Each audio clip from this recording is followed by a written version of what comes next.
Ah, there we go. Finally live. How's it going, you guys? What have you been doing to keep yourselves busy during this crazy lockdown period?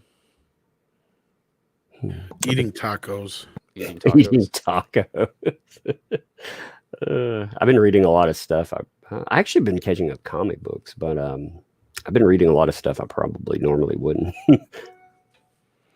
Yeah, I've been kind of getting really big into like doing I don't know, just like being more self-sufficient. It's like I got into making jam. This is like completely ridiculous. It's actually pretty fun. Gardening and bread making. I'm actually trying to make sourdough.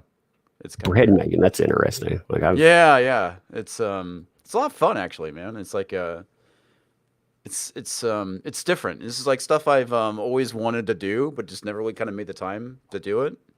And it's not that I have a lot of extra time on my hands because I'm already work from home, so it's not like I'm traveling anywhere. But still, it's just like yeah, it's something new, something new. In case the world goes crazy, I have extra skills that I could do stuff with. yeah, you can if we go Mad Max, you can actually make bread. You can Yeah, barter yeah, pretty much. with. You're like, don't put me in the Thunderdome. You know, Yeah, here don't you put me go. in Here's some Thunderdome. I got sourdough useful bread. skills. I Isn't can it feed people.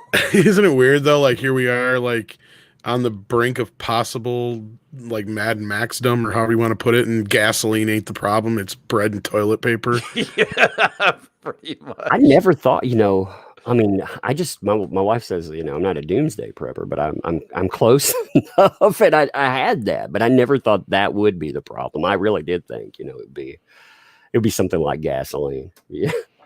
Well, yeah, it's funny because like for years I remember them talking like peak oil, and it's like we're gonna be running out of gasoline, and then fracking came along, and it's like sure gas price is a little bit more, it's higher, but now it's drastically dropping down. It's like I'm waiting for it to go under $1 again. Yeah, nobody's moving, man. That's they're gonna go crazy when we finally start moving around. I was um I was looking at these posts that were talking about the mask protests back in 1918. Hmm. And I found that fascinating because we're doing the same thing. It's a repeat process. People get tired, they get bored with this, they start kind of going crazy. you know. Yeah. It's pretty funny talking to coworkers that normally don't work from home that are forced to work from home. Mhm. They are seriously going nuts. It's pretty funny. It's a weird process being around, all day long. Like I love my family to death, but they probably don't love me being around all day long. Well, my wife and I, we both work from home, so we're used to this arrangement. So it's she has her office, I have mine, and when we're on a call, we just shut the doors, and if you're busy, you don't want to be disturbed, just shut the door. So everything kind of works out. It's not too Yeah, bad. What was that? I was just agreeing with you. Yeah, Yeah. I was gonna make a bad, you know, shutting the door, jerking off joke, but I figured it wasn't the time. You felt it was an inappropriate time for This that is an one. inappropriate time. You guys keep talking amongst yourselves. I want to let my dog get Too yawning at early the in the show. door. You got to wait till like 15 minutes in. I've learned, Tug. Then usually the reviewers don't watch that long, That's true. especially if it's a really long video. Then the cutoff's between 15 and 20 minutes. Well, I periodically get a lot of jerking off jokes being tug and all. I figured Yeah. All right. we went there already. Well, early on with Comicsgate, people used to laugh if you got an endorsement like for your product, you got a tug plug. They used to make all kinds of jokes about Yeah. that. I always thought it was fun. Dude, I that's funny. I encourage people to have fun with whatever. It's a good time. And that's kind of how our last stream was. We were kind of getting mildly trolled. It's like people were asking us these really weird questions. It was just like, okay, whatever, dude. So anyway, yeah, there's like a lot of stuff I was want to talk about, like the whole thing with Tessa Thompson. I guess this interview happened like in 2018, and So it would have meant she was it when she was on the junket for Thor, or was it before that? no, this apparently was for Or Creed wait, that would have 2. been after that. Yeah, you're right. God, I'm sick of getting old. Well, everything blends together after a I know while. I'm sitting here talking like, yeah, like 10, 15. holy shit, it was more like 30 years ago the other day about stuff. It's like, Jesus. So let me go ahead and pull this up. Did you see this, Tug? I don't know yet. I It, don't know. yeah, she's just talking about this. Actually, will feed in probably the next thing we're going to talk about, I Yeah. imagine. But yeah, Yeah, so in this interview, she basically says that she doesn't want to work with a bunch of white people Mm. and a bunch of white men. It's like that's one of the things that makes me kind of crazy about all this nonsense is that okay, that doesn't get called out as racist, but if a white dude said that about black people and black women, he would be you know tarred, dragged, crucified, set out in front of Hollywood as an example, as a warning canceled. to other, yeah, canceled. Yeah, it's pretty nuts. And let's see, where I does bet she he? doesn't mind taking checks from white guys, though. Oh no, absolutely. I'm pretty sure she does, and it's pretty funny because this happened in 2018, and the article lists a bunch of other stuff that she's done since then, where it's like you don't give a shit about this. You're just saying this for basically woke points. I'm just tired of pretending that this type of casual racism doesn't exist. I know, right? Yeah, I mean, it is a glaring hole, and whatever you call this stuff now, and I don't know what they call themselves anymore. They used to call themselves social justice advocacy, but I don't know what they call themselves anymore. So they should just skip to hypocrite. That would be Mainstream Hollywood. I don't know. That's mainstream Exactly. entertainment. Just like everything else, the name is fluid. I think you're right, Tug. It's Yeah. kind Oh, but holy shit. Okay, so this is what was reported is that I want to see work that really looks like the world in which we live in. So there's a lot of people of color look around. It's like okay, well, first off, I would argue it depends on where in the world where you're at. Yeah, it's like if you live where I live, which is Central Texas. Yeah, the two largest demographics is Hispanics and white people. Okay, it's not that difficult to find people who don't look like you here, and that's the thing that I think is really dumb is these comments these people make. It's the whole thing. If you look at diversity as an onion, I love this analogy. That the skin is basically these arbitrary traits that they are concerned about, but the real diversity lies deeper in the onion, which is basically your life experience, your personality, who you are, and this is the reason why we need to judge people as individuals and not collectively based off of their naughty bits and their skin color. I'm just glad to know. One thing I do like about social media and this lack of a muzzle, you can't keep these people from showing who they really are. Yeah, which is a bunch of crazy people. Yeah, I'm looking up this thing on the census, and she's like, look at the world around you. Okay, in America at least, anyway, over 75% of the population's white. Yes. Okay, 13% is black or African American, Right. and then the rest is down the line. The only other larger one would be Hispanic, which she said, which is 18%, or a white alone non-Hispanic mix, which I don't get that unless that goes in with the other percentage. They got it really broke down weird here. But yeah, those are the other ones. Otherwise, it's like low percentage. So, I mean, I get it. You want to see some diversity, but is it realistic to expect, the kind of diversity like we see in something like Gotham High, where every character has been changed to non-white except for one? That's not diverse, though. Exactly. I like how they turn, I like how they pretend when Black Panther came out, I really saw they finally told us what they wanted because they called that quote unquote hella diverse. And No, it's not. It's hella homogenous. That's the thing I find so funny about these people is that, that there's that one picture from the Huffington Post and it's all these white women in a room is look how diverse we are. It's yeah, like, no, that's homogeneity. You're all a bunch of white women. That's there's nothing diverse about it, and it's the same thing with Black Panther. And there's nothing wrong if you want to be unapologetically black, with Black Panther as a movie. I'm fine with that. I'm totally fine with that. But there's nothing wrong with having something that's unapologetically white as well. And like you said, the majority of this country is white. But the other thing too is it also depends on where you're at. Like if you're in Atlanta, Georgia, there is also a very large black population there. But the further north you go, the whiter it really gets. I mean, look at Oregon. is a perfect example. That is a state that I want to say is like over 90% white. Just in your state, you mean? What's that? In your state, you said? No, no, Oregon. Oh, Oregon. Yeah. Yeah. Probably more than that. Yeah, it really is. Like Utah might be the only other one, maybe. But no, I'm just kidding. But no, seriously though, it's not about not wanting other races or different sexes in these roles and stuff like that. It's the fact that when she tries to pretend that there's not enough, it's like, really, there's been a large uptick, especially since the 90s. It's not like this hasn't been a thing that's been addressed over the last 20 years or so.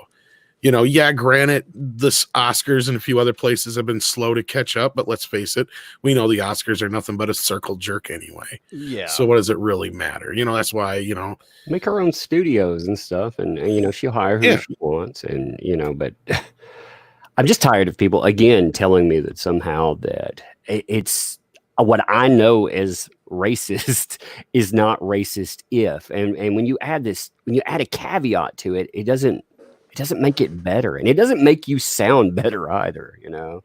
Makes you sound like a piece of shit. Yeah, it really does. And to give her credit, I mean, she at least says not just. Okay, but that still doesn't make it right. You shouldn't say shit like that. Just like going back to Brie and the whole, it's not made for white, it's crap. It's like, you want to just alienate half your audience there. You just did it. Yeah. Well, I mean, that's a hard lesson they're learning these days too. Why, when I see comic pros, for example, in an industry that has alienated people, and they're trying to guilt us into spending $3 for digital books, and people won't bite because they feel so disrespected. I think that says something. 2 years ago, I would have felt more empathy towards some of these folks, but they didn't feel empathy toward us. So I don't know. Like, I see that. I see the parallels. Yeah. Yeah. I mean, well, it's the same mentality. You have this. You have this better than thou attitude that comes out of all of these entertainment spheres. That's why I say all of the things we talk about, whether people call it a movement or whatever, it's all interconnected. A lot of what we talk about is this lack of respect that all of these people, they think they matter more than us plebs that open our wallets and gave them the lifestyles that they throw in our faces. Yeah. Yeah, and we're seeing a lot of that now with the situation where they're useless.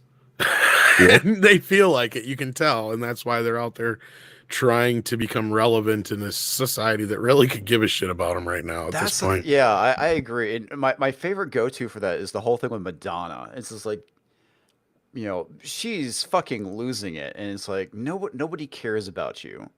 It's like you're going crazy in your bathtub full of rose petals, begging for attention. That's the main thing. Is because these people are so used to getting all this attention, and now they're shut out, and they can't get it anymore. They're losing their fucking minds.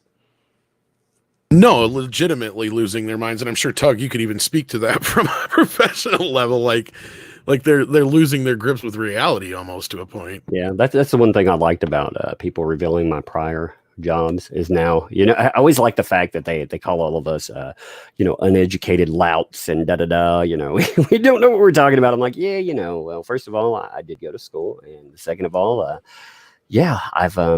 I actually have classified those people, with the very tools that truly say that these people have lost their minds. But most of these people these days, though, they fit under something like a quote unquote personality disorder, because we don't call, when we diagnose people, we don't call them what they really are, a-holes and other stuff. If you said, hey, on this diagnosis, you're a class a-hole, then I guess they probably wouldn't come back.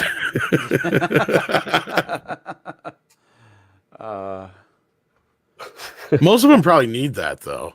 Yeah, some people do need a reality check on that, for real. Well, I mean, I'm not going to say that I'm always the nicest person in the world. Who is, man? Who is? Dude, I know I'm an asshole. That's... Well, I'm not gonna lie. I can't even respect my friends if they're not going to be honest with me. How can I respect a professional if they're not going to be honest with me? Seriously. Yeah. But the thing is, and I brought this up a couple times before, is the reason why these people are like this, specifically celebrities and musicians, is because there's no one to keep them in check. Like, we have bosses, and therefore, if we start getting stupid, they're gonna smack us down. And if we get really stupid, we're gonna get fired. With Right. celebrities, the only thing that fires them is relevancy. If they no longer become relevant as an actor, they stop getting cast, and that's kind of the end of their career. Um, shit. I'm trying to remember the name of the actress. She was in True Romance, the blonde chick. Oh, one of the uh I'll see about just Googling it real quick. I can't remember her name, but Are you talking about she was in Trish Arquette? yeah. I was gonna say one of the I was gonna say one of the Arquette, but I couldn't remember the last name. All Yeah. right, I'm terrible about on live streams. Like I'm live shopping stream, while right. we're talking. I know I do that all the time too. That's why I have her In my on. mind, for some reason, I'm on like a Charles Burns kick again. I get on it like every couple of years, and I don't know. I really just want to. I want a real Charles Burns. The black hole creator. I want a black hole poster. So that's what I'm looking for. But I want a real one. I don't want like some nasty reproduction. I want redo. Yeah. But Patricia Arquette. So she is definitely one of those individuals that starts saying a bunch of crazy shit, and a lot of it was because she just hasn't been relevant in a couple of years. She was in that show Medium for a while. Then I guess it either got canceled or it ended, and she hasn't really done anything big since then. So the only thing she could do to be relevant is to get really super woke and say stupid things on Twitter. Which is ironically what we're seeing from all the celebrities now, because they're locked away in their mansions, and all they could do is basically spew shit on Twitter all day long. Well, yeah, they live life like the episode of South Park where Cartman hires Butters to buffer his social media so he doesn't get his feelings hurt. Yeah. That's what the way celebrities live their lives. That's why they have so many handlers and managers and reps and all this other crap.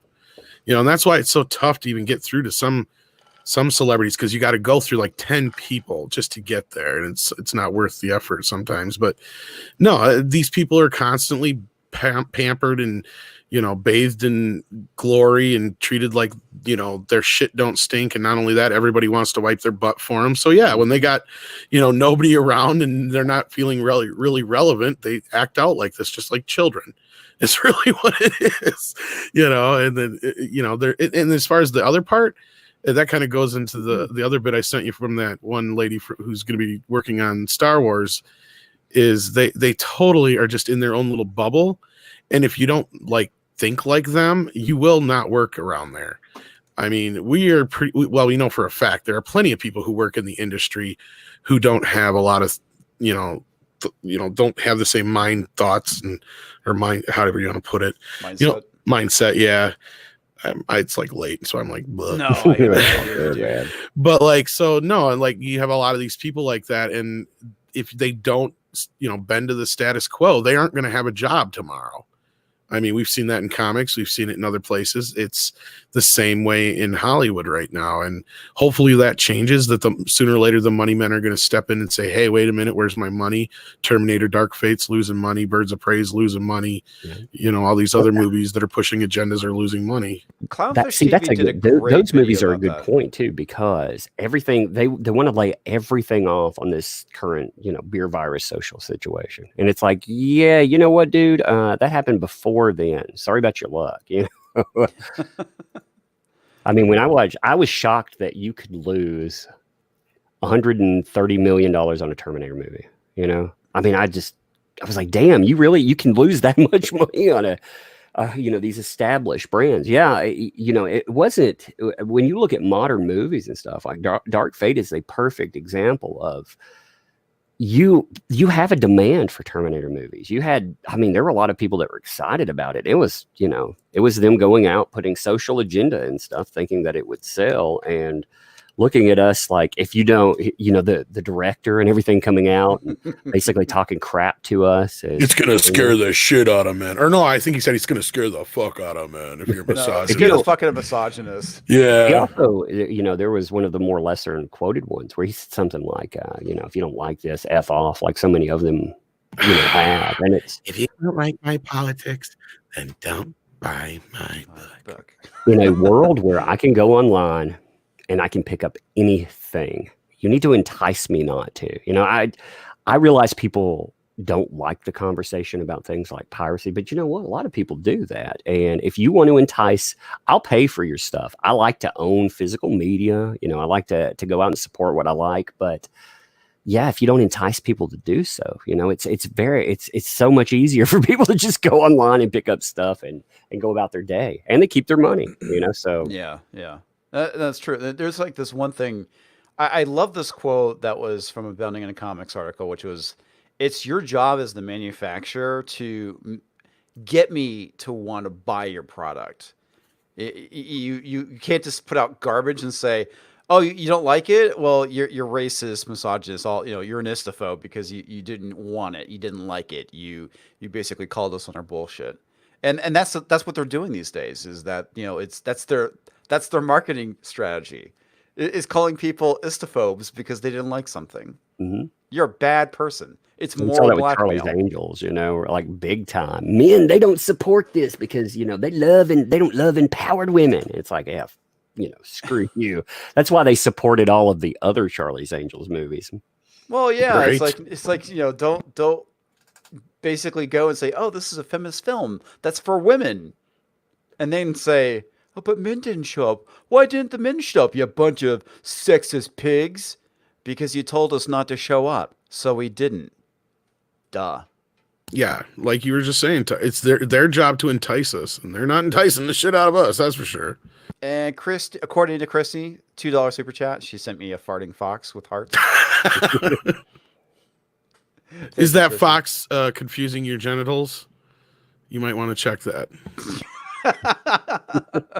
She knows what I'm talking. Have you seen that, Tug, the Mary Sue article from last week with about the remake of Disney's Robin Hood? Yes, oh God. And these are the same people who go after us every damn time. Oh, well, okay.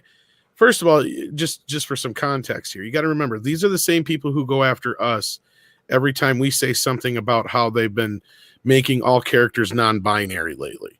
Mm-hmm. Not just women, but men too, right? We comment on both of these things. But then you'll have somebody like our friend Matthew Kadish who pointed out that Birds of Prey was, attracting no one to the movie because women aren't going to be into this and men aren't attracted to this.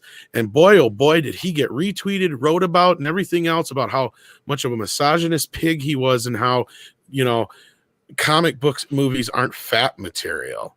But then they want you to lie about why things fail. That's there's that. Yeah. That's the thing that pisses me off. They always go to the FAP thing first. But that's one point, yeah, because like even Anna, they went after her a few times, especially for her avatar. It's like, that's me, bitches. You got a problem with it? It's like she was called all kinds of misogynist names and all kinds of shit. And it's like, okay, so these are the same people who go after us, right? For when we say anything about She-Ra looking like a 12-year-old boy or anything like that, But now the moment they announce they're going to remake Robin Hood, we get articles like, does Robin Hood still make you horny? And there's literally things in the article saying like, Robin Hood obviously confused our genitals. It's like, I don't know about you, lady, but he sure didn't confuse mine. Maybe Jessica Rabbit did, but but again, I'm not supposed to be fapping to cartoons. I don't know about her, but she's fapping to cartoon animals. And then they doubled down even more this week. But somebody else wrote an article to back her shit up, writing about how she thought Scar was sexy in The Lion King, for fuck's sake. Dude, these are a bunch of fucking furries. Right. But we're the ones who got, yeah, go ahead. Sorry. They just, no, I mean, they hate anything different than them. And a lot of times what's different than them is being attractive. That's a funny reality too. I remember when if you weren't like you say you were overweight, you know, if you wanted to be something different, then it was your job to change. Nope. Now it's society's job to Oh change. yeah, that shit's ridiculous. But okay, so now this actually makes a lot of sense if you really think about it. The reason why they go to the fapping thing is because that's what they're doing. They're fapping Exactly. to It's their shit. projection. It's projection. It's all projection. Oh, Christy, man, you're killing me. You're killing me with this stuff. This is funny. Fox, eggplant, peach. Silence. What did the fox say? Evidently nothing after that. Yeah. Wow. But that makes so much sense. It's like they are projecting. They think that we're fapping to stuff, you know, that we think is attractive looking, because that's what they're doing. Exactly. Crazy SJWs. Oh I live in the man. real world where I can like interact with real people. You know, I have children and on. I don't actually need that in there, but I'll be real about why people. If I look at Harley Quinn and she, you know, is dressed in a gunny sack looking like a hobo, like I don't feel any particular attraction to that. I don't feel it, you know, want to see that. It's just not, that's not Harley Quinn, you know, and it goes back to every other way that they've changed characters. At first you know, it was race swapping or gender swapping, and now it's you know, making characters fat, or I mean, it's just like, really, you know, how many ways do we have to change a character to appease all of these folks out there, and to the point where, you know, we don't even recognize these characters anymore. Yeah, that's the Mhm. thing that's just kind of insane about all this is that you know, the whole thing with Gotham High is a perfect example of this. It's like, you know, they literally changed everything about it. It's like, why did you even call this Batman? Why did you call them Bruce Wayne, Selena Kyle, and a bunch of other people? Because this isn't those characters. You could have just changed the names, and nobody still would have bought the book. Fucking Well, it would actually benefited people. her, but because if it would have took off in any way, she would have made a hell of a lot more money. Now she's, you know, just redoing old shit. And but that goes to Hollywood too. You know, we were talking about this a few times on a different few podcasts here in the last few days, but I think a lot of this boils down to, you know, it used to be Hollywood used to be scared of sequels and remakes. They didn't really do them that often because sequels always had kind of a stigma to them. Same thing with remakes almost to a point, except for very rarely would you get like a Scarface or a, you know, The Fly or something like that.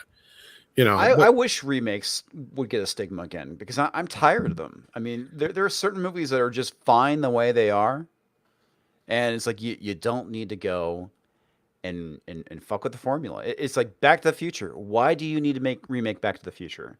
Princess Bride. Why do you need to remake Princess Bride? You don't. right. Those are Well, fine.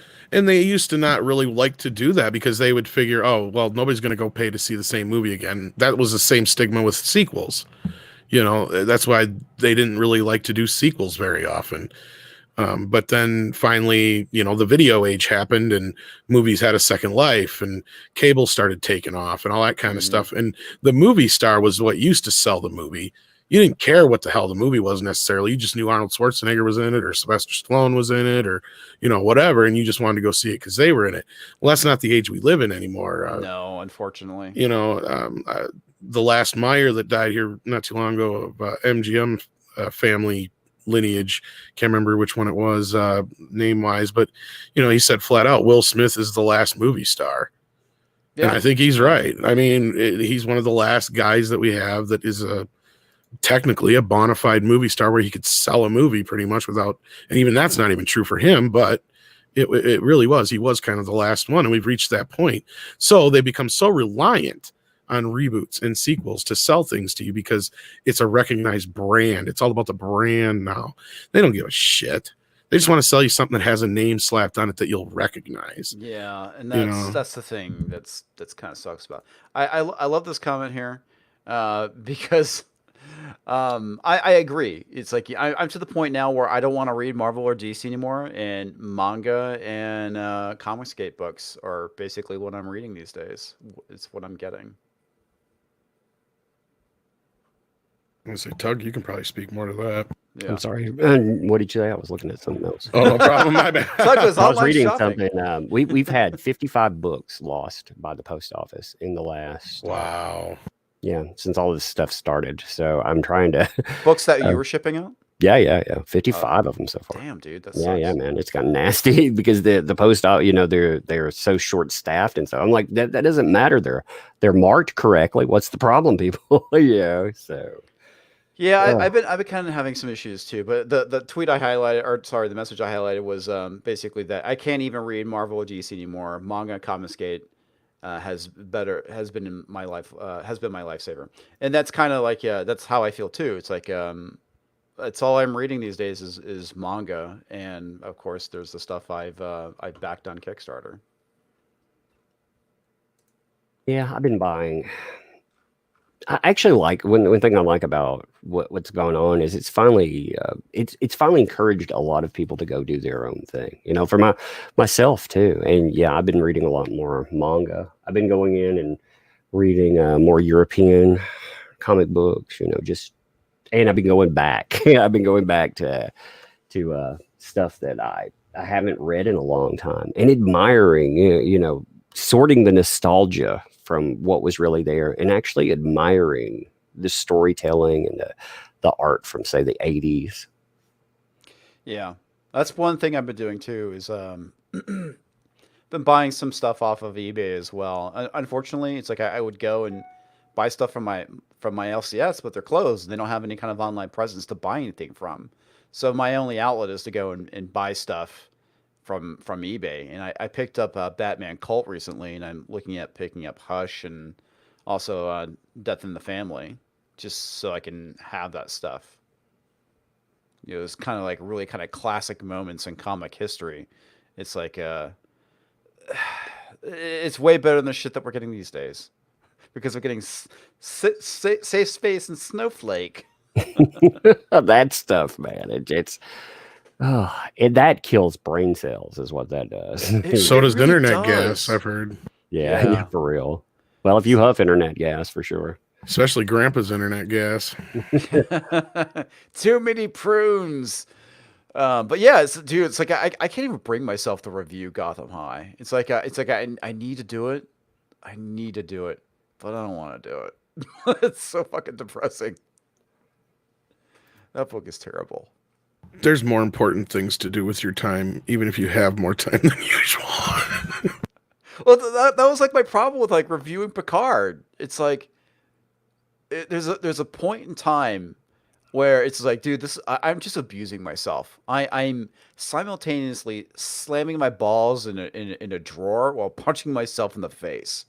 It's like it's not worth it. It's not worth it. Oh yeah, if I wasn't vicariously getting paid to watch Picard and STD, I wouldn't. No effing way. Yeah. Oh man. And then there's that article that came out recently on Bounding into Comics that was talking about how Jonathan Frank said that basically people were hate watching it. Yeah. We It's not You gotta watch entirely it, make it inaccurate, but still. I mean, yeah, if you're watching it and you hate it, I guess you kind of are. But you got to go and make. Yeah, I mean, I'm tired of celebrities just opening their mouths. It gets on my damn nerves. I would rather just think of him as, hey, you're this guy in a show. Please don't ruin that show for me. Please don't make me go back and regret loving this for 15 or 20 years because you're a piece of garbage. Yeah. Man, I miss the good old days when all actors used to do is get coked up and kill hookers.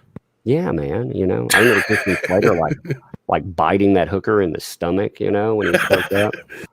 And I thought, wow, that's really messed up. But Who yeah, did you're that? right, Yeah, Christian Slater, Oh, Oh, they've all. There's a laundry list of things that a lot of actors Apparently, I don't have remember done. how the whole tale goes, but he got coked up and like took a chunk out of a hooker. Like I don't know what I exactly vaguely happened there, remember but I that. remember it. And Didn't he like accuse her of trying to steal from him or something? Yeah, but I mean, why would you Yeah. why would you need if she's stealing from you? Why would you need to like bite the hooker? It's just an excuse. It's an automatic response. She's going for my wallet. Kind of like on South Park, you got to say she's coming right for us before you shoot. Exactly. Yeah. yeah. God damn. Well, and that just goes to show the world of celebrities. They think they are invincible. They think they can do everything, and they are the God's gift to the world. As far as I need to entertain, or people are going to just lose their minds. It's like, no, we're good.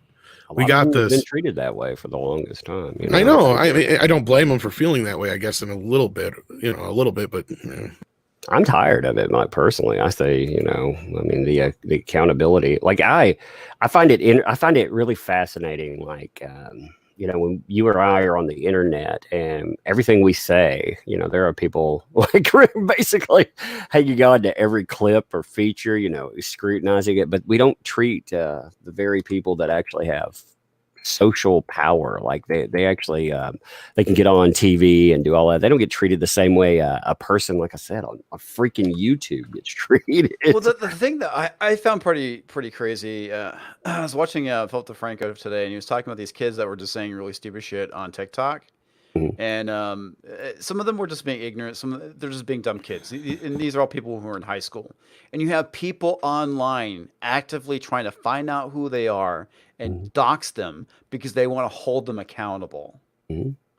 Are you talking about the kids that got kicked out of college next year or whatever because they did the racist one? Yes. Well, theirs was pretty bad, but there's a bunch of other ones too. Oh yeah, once they get blood in the water, they keep going. Yeah, They can't stop. that was the more kind of extreme. But it's That's like, the way, they did the, anybody that showed up for the protests that became infamous as Charlottesville, they decided, like, if there was anyone that was, walking down the street at the time, they needed to find out who they were and ruin their lives too. I mean, it was like, but I was walking to the store I own.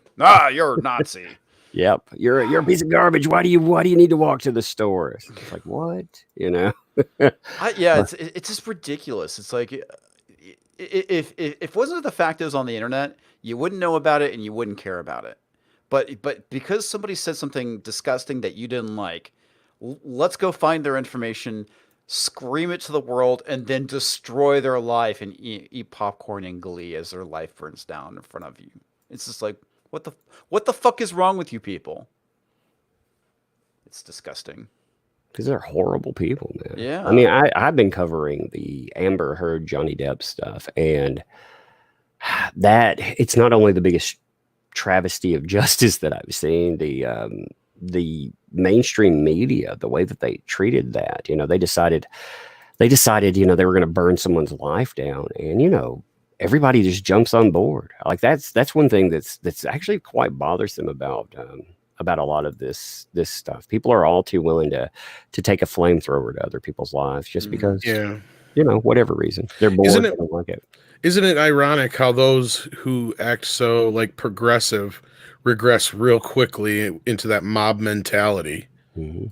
They'll throw you to the wolves real quick, literally. Like that's where the saying comes from. Back in the day when if you didn't go with the mob, they threw your ass to the wolves, man. Well, it makes me kind of wonder if it's because that there's shit that's in their closet they don't want other people. I'm sure a lot of it is. Yeah. Well, a lot of it's guilt. You got to wonder anybody who's overly obsessive about anything, whether it's one way or the other, what their gimmick is or what their hang up is.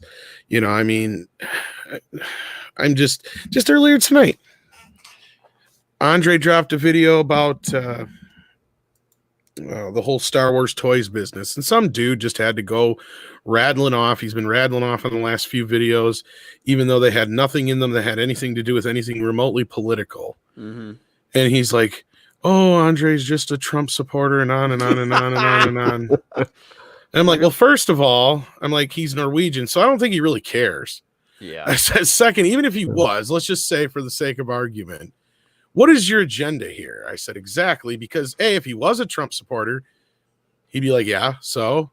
And if he wasn't, you're trying to say it as an insult, then you would just be insulting someone who'd have common ground with you, basically, in where you're standing in your position. But instead, you just created an enemy out of somebody who may not agree with, Trump necessarily, but they sure as fucking going to go along with you because, Siths only deal in absolutes, buddy. And it's just kind of one of those things, it's just like, really, guy? It's ridiculous, man. It really is, man. I like this one video because it was a Captain Marvel video. I got in my comments, lock her up, like implying I was a Trump supporter. It's like I didn't vote for the dude. I didn't vote for Hillary either. Just so you know, but I didn't vote for him. So I don't understand why, because I didn't like the movie and it was filled with feminist crap that you interpret that as me supporting somebody. Oh man. Oh, I know, it's People want to amazing.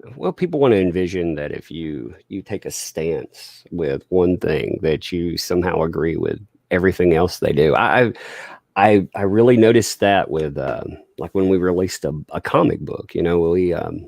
We would have people that they wouldn't like a statement on something, or they wouldn't like a lack of a statement on something, and they would write lengthy diatribes about, you didn't say this, or you did say this, therefore, I'm refunding. I thought, what? What does that have to do with anything? It's your money. You back how you want. No disrespect in that. But I'm baffled sometimes by how, people, they think that, again, just because you align on one particular thing, you align with everything. Yeah. It's like when Vox did that article that said like 11 million people have alt-right viewpoints. And it's like you could say that wanting freedom of speech is an alt-right viewpoint. When we get to that point, it's like this, I didn't realize, like, when, before the internet, when I would actually have to go out of my house and, do something for civil rights or anything like that, that I was marching toward alt-right viewpoints. But hey, whatever floats their boat. Yeah, I guess so, man.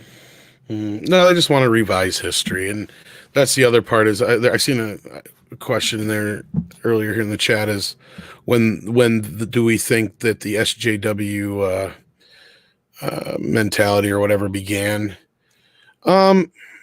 Here's the thing: we went through this whole PC thing in the 90s, Yeah, we did. which was kind of the culmination of the civil rights movement, the women's rights movement, and all that kind of business coming out of the 60s and 70s into the 80s. And like things we kind of got to a point in the 80s where we're just like, yeah, we're all Americans. It doesn't matter what color we are, that's what matters, blah, blah, blah. And then especially after 9/11, it seemed like everything had finally gotten to that point where we're just like, you know what? We really need to squash all this other BS. And I felt like the world really kind of had, and I brought it up before, we've seen all the stupid videotapes. And if you had a Joe Blow job, yeah, you're not supposed to grab your, coworker's ass. No, that's bad. If you're in a place of authority, you're not supposed to be asking out your coworkers and your subordinates, or however you want to put it. We knew all this shit already. And I've asked people several times, and most times 9.5 at least out of 10, I can say, have you ever had a situation where you've been in a job, in a normal everyday Joe job that wasn't Hollywood, Washington, or corporate America, where you ever heard of anybody getting in trouble for like a sexual assault thing or sexual harassment or anything like that? And the answer is generally no, like I said, because normal people don't act that fucking way. Only people in these bubbles where they've got immense amounts of money and power and can get away with just about everything do they act this way. But yet they're the ones who want to stand up there and virtue signal and act like we're the ones who are deplorables and horrible people. And we need to be taught right, or need to be taught a lesson by whatever means. And it's like, no. You're starting to sound a lot like a certain group of people, actually a couple of groups of people, but I'm not going to say the names, but y'all know what I'm talking about. Yeah. So you sent me this tweet, man. I'm gonna go and I got. Yeah, and this kind of goes into this shit, really, because it really does, man. If there was ever a question that Hollywood had an agenda, this is basically the proof. And unfortunately, because I gotta share my entire screen, because that's the only way I can share fucking audio. I could do it for you if you need me to. The audio is really low either way, but yeah, go for it, dude. You can go. Yeah, I'll try and share it for you here. But yeah, so this is the lady who's running the new Star Wars show. The one that's all female led. Yeah, the female led Star Wars show that takes place in an alternate universe, which doesn't exist in Star Wars. Oh and then now somebody was arguing the alternate universe thing like that was a misrepresentation. Yeah, of what it really is, or something like that. But here we go. Hopefully people can hear this. You may have to turn it up a little bit. It is really low. Kind of step up their game, to be quite honest. also say that like I think white women need to kind of step up their game, to be quite honest. Like, sorry, but I'm calling you bitches out. Like, um, you really do, because like there's like we can. I couldn't agree more with everything that these brilliant women are saying. But like, I'm also seeing the silent killer, which is a lot of white women at the top who are kind of reinforcing a lot of old ideas. I think a lot of it, to give them the benefit of the doubt, and I'll just speak from my own personal experience. It's just like I wasn't sure how to be an ally. I wasn't sure what type. I got so caught up in like what kind of terminology I was supposed to be using and being politically correct, and so as I started to rise in television, I started to just get more blunt and just start saying like I would like a black writer.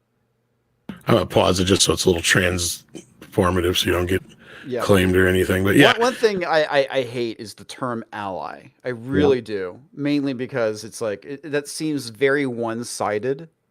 It's like you're here to help us. It's not a mutual thing. We're not friends. We're not comrades. We're not compatriots. You're my ally. It's not even, a thing I also dislike about that is the lack of respect that you have for the people that you're basically saying that they could never do this without you. And that's, I mean, come on. the white savior, Yeah, I mentality. mean, a lot of these people do though. They have this, this soccer mom mentality where they run around and they really are, whether it's unconscious because of the way they go through, the way they've been inundated with a certain process, or it's actually an overt thing. But it's a superiority complex. You hear it. I love this comment by Ancient Reapers. It's like bitching about diversity, but not giving up your job to one. Right. And then yeah, she's calling out women of power right now in Hollywood for not not giving other ethnicities and women jobs. And she's basically setting up that like, oh, I was so much more worried about making allies with the communities and how I was addressing them than actually getting them the jobs I was supposed to be getting them. And basically she's setting this. Yeah. So you'll see what she's saying here. Because if I said diverse, you get well, white is diverse, which is something somebody said to me, and I was like, wow. All right, stop it right there. I hate this notion that somehow white people aren't diverse. We're all white, Yeah. but black people, they're diverse. But white people, they're not. And it's like that is such bullshit, man. It's like going back to the whole thing when I was talking about the onion. The surface level diversity is what you see on the outside of the onion. Real diversity is what we see inside the onion. It goes back down to your personality, your thoughts, your beliefs as a person, your life experience. That's truly what makes us diverse as individuals. There has been plenty of people who I've met who are minorities who've had very similar opinions to me, and I would not consider that to be diversity of opinion. So it's like, what the fuck? This shit is just so stupid. Well, and what Lady Meatloaf is trying to say here is, or at least what she's trying to do is not use. Sorry, that was great. That started earlier. I thought it's funny. Is basically what she's trying to do is find words not to not say, quote, not white. Mm-hmm. That's the basic line. Yeah, exactly. Yeah. I was like, it's not cool, but to really, I reached out to my, the women that I respect who are not white writers and directors, and I said, what should I say? What language should I use? And I think program me if you're in a position Yep. of hiring power or Pause power to like Absolutely. Program me. I'm your robot. Yep. Exactly. Yep. Oh God. I'm a huge fan of Meatloaf too, Mia. Otherwise, I wouldn't see the resemblance. Trust me. I think Meat would laugh. He'd be like, yeah, she does look for like yourself, woman. Oh my God, this is so terrible. Well, right, and then she even went out of her way to say "not white" there in the next sentence. Did you guys notice that too? Yes, I did. I did. Yeah. So like, she's basically laying it out here on the table. What we've been saying for years. There's this organized agenda in Hollywood to push this idea that white people are bad, or especially white men are bad, and that there's not enough diversity. Right, and I'm going to highlight this tweet real quick because this is basically pretty much on point. She's essentially admitting that diversity is a dog whistle for Yeah. no whites. That's what I said. Yep. Yep. Oh yeah, she's giving us gold here, guys. I don't think she realizes it. Oh yeah. I really don't. I'm curious to see if I'm gonna this back gets this up taken just a down. second. Yeah, well, we haven't yet. I was just checking, honestly. No, I'm talking about the tweet. I'm curious to see if the tweet gets taken down. Well, good thing we're all showing it now, huh? Mm-hmm. Hiring power or green lighting power to like reach out to people that are not like you and say, what can I do to be an ally, and how can I support writers of color and LGBTQ and disabled writers? Like, what can I do, and what kind of vocabulary should I be using? Because I think it's just easier. I just see it in the room. Like, I just see them kind of go like, it's just easier. Like, the guy at the top's louder. It's harder to say like, I think this should be a Black writer. I think this should be an Asian American actor. I think it should be this type of like. I would like to cast, and really, I find it a lot as well with, as a queer woman, like with gay characters, whether they be gay men or gay women, where I'm saying, All right, like, stop it right there. So again, Yeah, she's going to open another can of worms. You're right. So I'm going to back it up here. That's, of course, she has to identify as a queer woman. Who fucking talks like that? But we'll go back. We'll get back to this because she opens up a whole nother can of worms. Let's talk a second. I want to point out, if I can. Sorry. Go ahead. Because she's saying there, like, I want a Black writer, or I want an Asian actor. Okay, an actor is one thing. If a creator has a specific idea for a character in mind, and that character just happens to be whatever color or whatever, that's fine. Nothing wrong with that, as long as you're not pandering, right? Yeah. Well, but then she takes. Yeah, go ahead. It's like, if you want to open up for more diversity, I fucking hate that.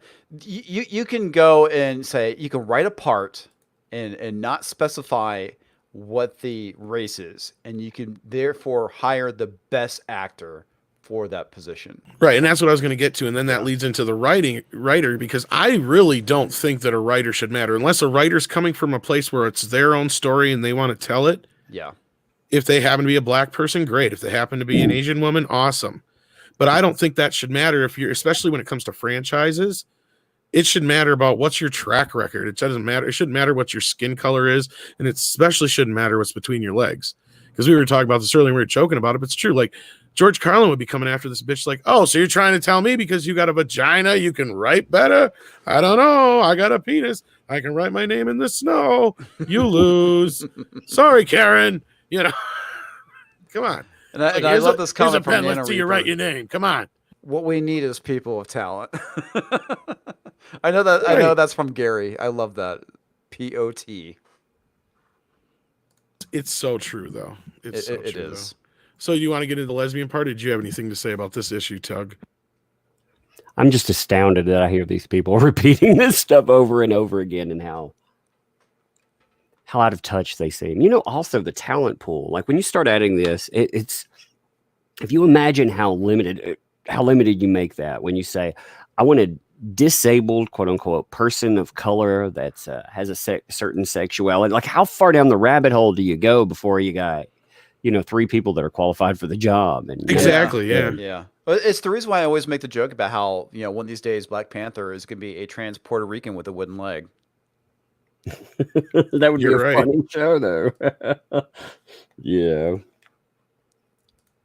All right, go for it. All right. Gay men or gay women, where I'm saying, like, that's not a gay person. Like, sorry, like, this is not a gay person. Like, we're not representing that in this storyline. Like, you basically want me to cast someone that you find attractive, straight white man. All right, pause it right there. Yeah. Now, okay. So first off, this shit that pisses me off is like, what do gay people look like? Or that's the thing. They look like anybody. It's like, I've met some people that's like, you look at them, yeah, they're pretty flamboyant. They're obviously gay. And then there's people like my brother-in-law who you would never know. Well, these days too, where you have people wanting to quote unquote redefine masculinity and all, and you have people that present what you would have considered a stereotype at one time. You'd say, yeah, that person is presenting as gay. No, there could be anybody. Yeah. Anybody can present as anything, and that's Yep. I've worked with a wide variety of gay men in IT, and I've worked with some that you never would have guessed. This one dude, he I guess he was called a muscle bear because he was a bodybuilder. He was a big dude, fucking cool dude. And then there's other guys, that are very much more effeminate that I've worked with, and it's like, okay. And again, just because some dude's effeminate doesn't mean that they're gay too. But I've seen people who have run the gambit. So it's like, what is it? What do you mean? Oh, that person's not gay. Well, they're not acting gay enough. Is that the issue? Well, not only that, she has to assume that she not only that she jumps to the conclusion that she knows what a gay man should be represented as too. Yeah. I'm sure there's plenty of gay men who would take a little problem with that or have offense with that. Yeah. Yeah, which is pretty funny. I'm sure her mind would explode learning this, but there's actually gay Republicans out there. Right. There's gay dudes that are schlubby and not fit and not all prim and proper. They come in all shapes and sizes, just like everybody else. But that doesn't mean we want to have every movie stuffed with agenda, especially our fantasy films. Yes, and that's the other thing too. I love how she's talking about, we don't want something that appeals just to straight white men. What you're saying is attractive women that they don't appeal to lesbians then, or basically bisexual people. And I know Mecca would argue with that, and a few other lesbians that would argue with that. But anyway, let's finish that because there's like literally 10 seconds left. And that you think what you think a lesbian looks like, and that can be very frustrating as well. So, I think if we can get some of these people. I'm rambling. I'm going to stop talking. Finally, she gets smart, and then she has to say these people just before. But, we use the same terminology, so whatever. This lady just disgusting. Toxic Man Flu is saying that comics has worked with gay men in movies. That's right, sir. I was the stunt cock. It was college. He needed the money. Oh, but holy shit. I mean, this is, like you said, this is gold. This is basically everything that we've been saying for the last several years summed up in one interview. I would love to see the whole thing. I guess you can watch the whole thing at Variety, but yeah, this is the part that Jeremy shared with everybody, so credit to him for tweeting it out. But yeah, it was just like, holy cow. I thought just the news about an all-female led Star Wars show on Disney Plus was the big deal. No, that's just the icing on the cake, according to this, though, as well. And we also found this out in the process of figuring out who this lady was. She used to be the assistant to one Harvey Weinstein. Oh, no skeletons in this closet. So here's not even somebody who, there you go. Skeletons, talk about skeletons. If there's somebody who knows anything about anything who's enabling anybody like Harvey Weinstein, it's got to be their assistant. Hands effing down. Because if I learned anything from Corey Feldman's documentary, because a lot of it was stuff everybody already knew, was basically that the people that are the most predatorial and those who will come after you are your assistants, and they are the ones who know everything about you. Mm-hmm. So don't tell me this lady didn't know what the fuck was going on. Oh, I'm sure. Oh, she knew. She definitely knew. I mean, it's the thing about these, whisper campaigns or whatever they want to call it. They have fun little names for it, but the reality is that it's a secret that's not really a secret at all. Harvey Weinstein, if he was such an abuser to the level that they noted, that there would be no way it could be a secret. I mean, we as casual viewers of Hollywood, well, it wasn't a secret. That's the thing, is it wasn't a secret. It was the worst kept secret in Hollywood. People knew. Yeah, to the point where they were making fun of it on Family Guy, for fuck's sake. There are so many predators out there, though. Like I've been amazed by how many just child predators that have been out there. I was looking through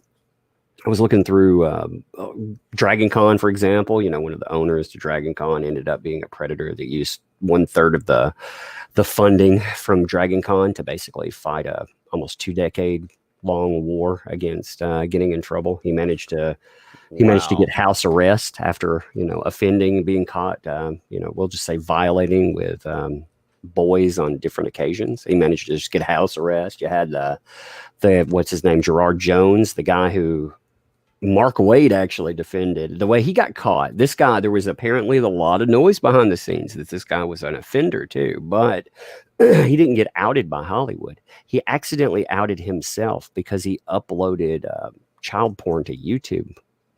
So that's how he got caught. He was the guy who. How do you accidentally upload child porn? That's any porn for that matter. That's what I thought. Well, small wonders, because this guy was the guy who was credited with Americanizing Dragon Ball Z. So he was, he's buried in the comic industry, but he's also he's also prominent around quite a few kids there, and he has. Just the articles, like just the articles alone on that, they're infuriating.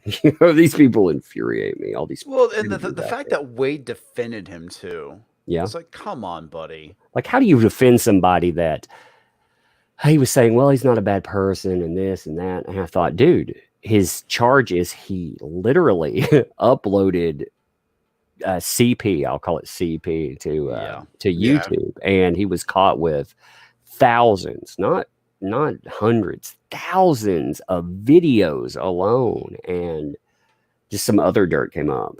What's scary about these people too is they don't spend a lot of time in jail if they the system's way too fucking lenient.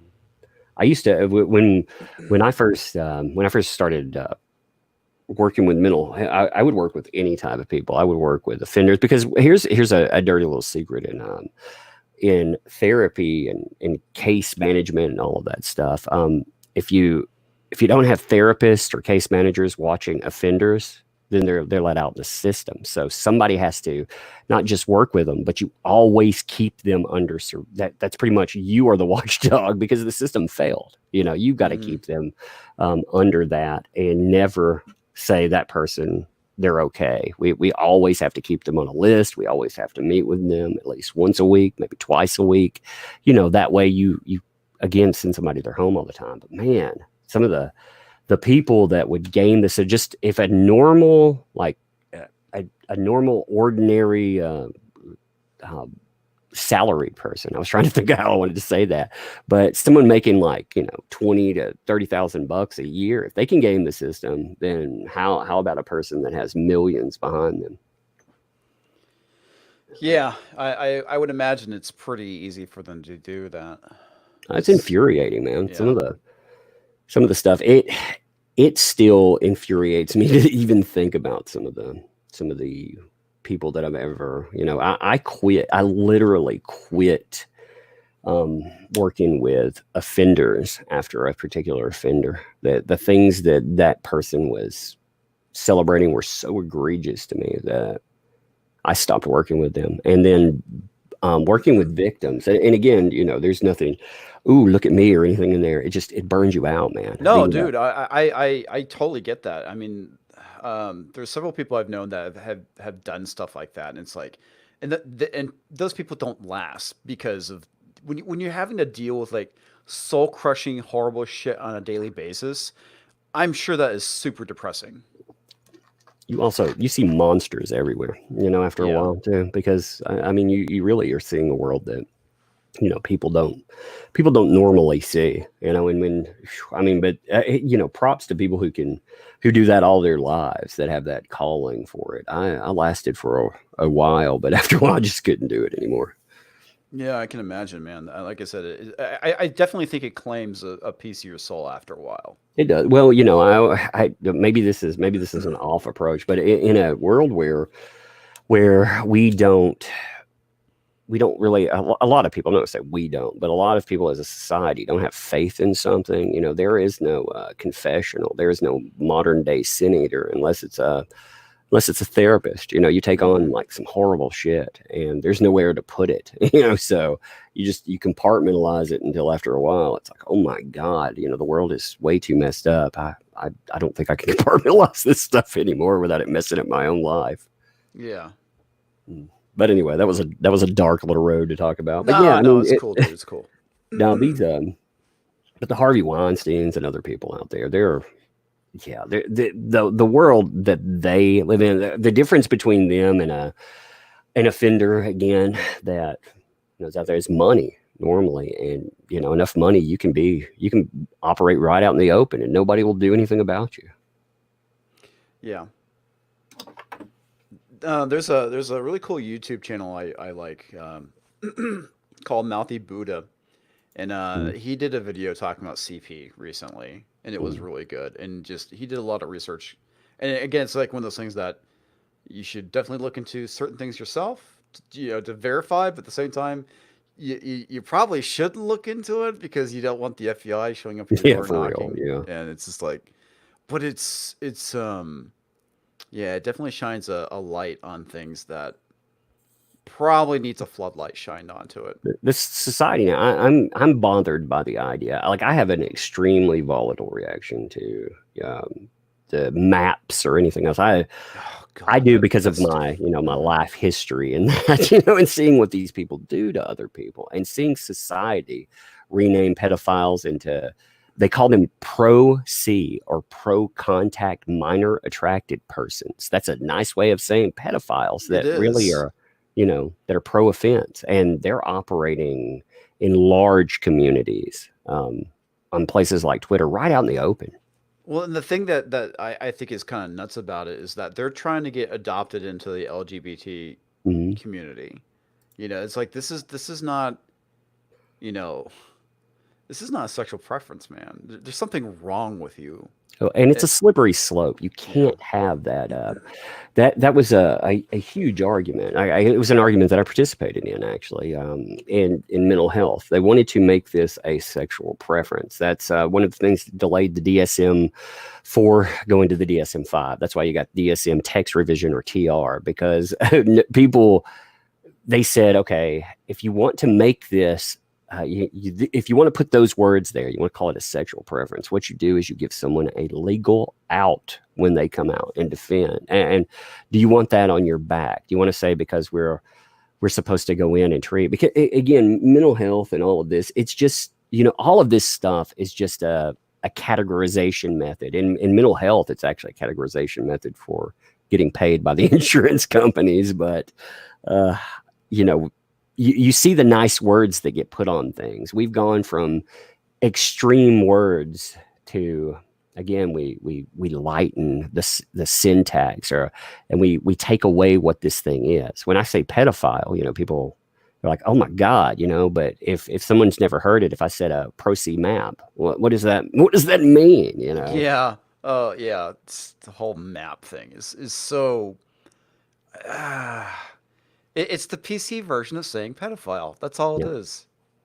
Well, I got to the point where there are groups like Talon that are out there. Out of anything, I'm not a fan of people like Ashton Kutcher. I think they're crazy. I don't think they put out good quality stuff. But you know what he did that was good quality? He went and got federal funding to put together a group that watchdogs people like that online. That's all they get federal money to do. They watch these people, and you find them out there online. You tag in places like Talon, and they definitely they deal with it. But the problem is it's so prevalent, and what's one of the problems in there too is you have people in this, if it's a preference and it's acceptable in these groups, then you have people that will circumvent the process of being watchdogged or going through therapy, and the offense rates on that. Like, if you have an offender that is in therapy, they're about 90% likely not to offend because they're watched all the time. But, just being honest about what it is, maybe they want to change. I don't know, but they're watched all the time. And if they ever get out of that, that offense rate, it goes up to about an 80% reoffense rate. So this is kind of interesting. So what do you think about the whole thing with masculinity being classified as a disorder at this point? It's an absurdity.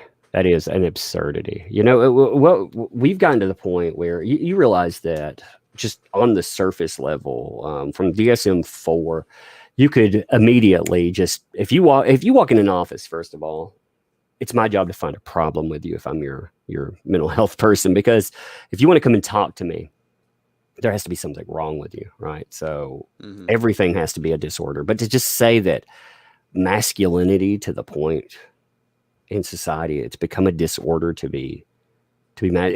Again, I hate that they've co-opted words like toxic and other things. There are poisonous elements in what, we had negative connotations with quote unquote masculinity. And at one time, in society, being masculine meant, you could react volatilely toward, women. I mean, that was, a 19, whatever, 30, 20s or 30. So, I mean, there was a negative connotation there, but that's not what these people mean. They're trying to just flush out having a spine or having a backbone at all. Yeah. I think we have worse problems and again, what happens there is we start treating something that is not the issue. I remember other arguments, like to give a different example. I used to argue with colleagues about things like multiple personality. They would be like, this is the dumbest thing ever. And I would say, well, to the client, it's not. To the client, they have a problem. What are the underlying problems they're coming in with? They're probably schizophrenic, or they have some kind of personality disorder or something, and what are they truly trying to treat? Are they coming in there for depression or whatever? And if you're trying to treat masculinity, you're not treating the condition that somebody is showcasing. Like, why are you classifying that? What is the problem? Because the whole idea of classification there is to say that something is not socially viable. So what's not socially viable? Yeah, it's almost just like those anti-gay programs they used to send you to from like conversion therapy. Conversion therapy. Thank you. It's the same thing, but it's almost on like on a global level. It's like they're trying to convert the rest of the world to the other way, and it's fucking scary. Well, it is, and the thing that we need to be concerned about is when these mentalities make it into law and into HR, and that's the thing that I'm kind of concerned about, because I see this type of stuff going on. Not so much like the whole idea of, calling people or calling men toxic, but there's certain SJWs things I see going on at the company I work for. And it's just like, fuck. Gay conversion exists still, by the way. Gay conversion therapy. Yeah, it still exists. But the thing that's so frightening about what's going on is when the SJW talking points make their way into HR and into our politicians, we're fucked as a society. Well, no, and that's the thing is, like Tug was saying before, where is the line drawn? You have people where they're trying to make it okay to be attracted to certain things that are not natural, in other situations that. Well, Tom, we gotta be tolerant. That's why. I'll tell you the reality of that stuff. We need to stop masking the reality of what. No, I'm not talking about being gay. I'm talking about children, and I'm talking about animals and kids is what I'm talking about. Yeah, that's what I mean. As a society, we need to stop making it. We need to take away the semantic power that they add. Again, like I was saying before, the Proceed map. We need to take away and showcase what that really means. Because the people out there, they make it sound like, number one, they argue the idea of consent, with people that can't consent. Number two, they argue that this stuff, it's voluntary, and the reality of that, it's not voluntary at all. They either trick children into something, or they take something from the most vulnerable portions of society. I always thought, I hate the word progressive these days, but you can tell how progressive or how advanced a society is, in my opinion, by how they take care of their most vulnerable. That would be your elderly, your children. And we get to the point where we allow predators to take care of themselves by preying on the most vulnerable. Yeah, we've gone somewhere. Yeah. Well, and that's the thing too, is like, even the term progressive has become so loaded, because the whole point of progressive is making progress. Yeah. Right. Progressing as a society, but you gotta ask progress towards what when you see these people. What are you progressing toward again? What's that? You got to ask progression toward what again? When they're doing all this. They already reached that plateau where we had pretty much the world was for a while, not the world, but okay, America in general was starting to become more accepting of, gay people. And, obviously the civil rights movement was clear back in the 60s. And I don't remember seeing a whole hell of a lot of racism in the 80s. Now, I didn't live in the South, and I know it was still prevalent throughout some parts in certain areas. But I mean, again, I have no issues with what any two consenting adults do in their own house, in their own time, whatever. Not my problem, not my prerogative. I don't care. But like you said, they're starting to push a point where, and like Miatha, or however you say the name, sorry, Mitha, is that how you say it? In the chat was pointing out that was where I was going to get to is, I'm not seeing ghosts because I've read so many articles that are calling me a bigot and a racist if I'm not attracted to a trans woman. Yeah, that's the thing I find so ridiculous, and now they're trying to just say that heterosexual relationships in general are evil and bad. And they're rape. Yeah, I didn't want to say the word, but yeah. Somebody in chat said, "I don't see value in calling someone in your chat alt-right." Some people so identify self as these things. Some people actually do are proud of their identification. I wouldn't call anybody. I look at us. I don't like collectivist labels. That's why I agree. I don't like that either. I really balk at hashtag movements. I mean, I've been involved in two, because they do work as a calling card saying, hey, this is the talking point we're using. But collectivism in itself is, I don't know, it's poison. It takes away individuality. And that's very much so. And really quick, I do want to address the whole thing with all right. That is not just a buzzword. That was actually initially started by what's his name? The gay British guy, Milo Yiannopoulos. Oh, okay, yeah. And it initially was New Conservative is what it started off as. Well, the problem is it actually got co-opted. So alt-right is not just a buzzword by the media. I mean, you have people out there that call themselves alt-right, and like I said, initially it meant something completely different from what it is today. Yeah, I mean, an alternative view of right-leaning philosophy. That's how I took it at first, and well, that's the beauty. Again, there is power. What you learn from all of these discussions is there is power in semantics. You would never think slapping a few morphemes and phonemes together, and just uttering a few sounds would have so much power, but it does. I mean, the difference between me calling you, a fat, ugly piece of, versus a racist transphobe in society, the connotation of what I'm doing, it's insulting versus trying to harm. If I call you alt-right in society now, I'm trying to harm you. That's the reality of it. It's become. Yeah, I agree that the alt-right. If you label somebody, look at there was an article about Baked Alaska, the YouTuber, and he can't get work or anything else because his viewpoints were out there and they were very prominent, and but just the word comes up alt-right associated with them. He doesn't even need his viewpoints there, just that word. He can't get work. Yeah, and you're right, and that's the thing is the labeling. So many of these SJWs are hung up on labels so bad that I like I said, I've grown up with people.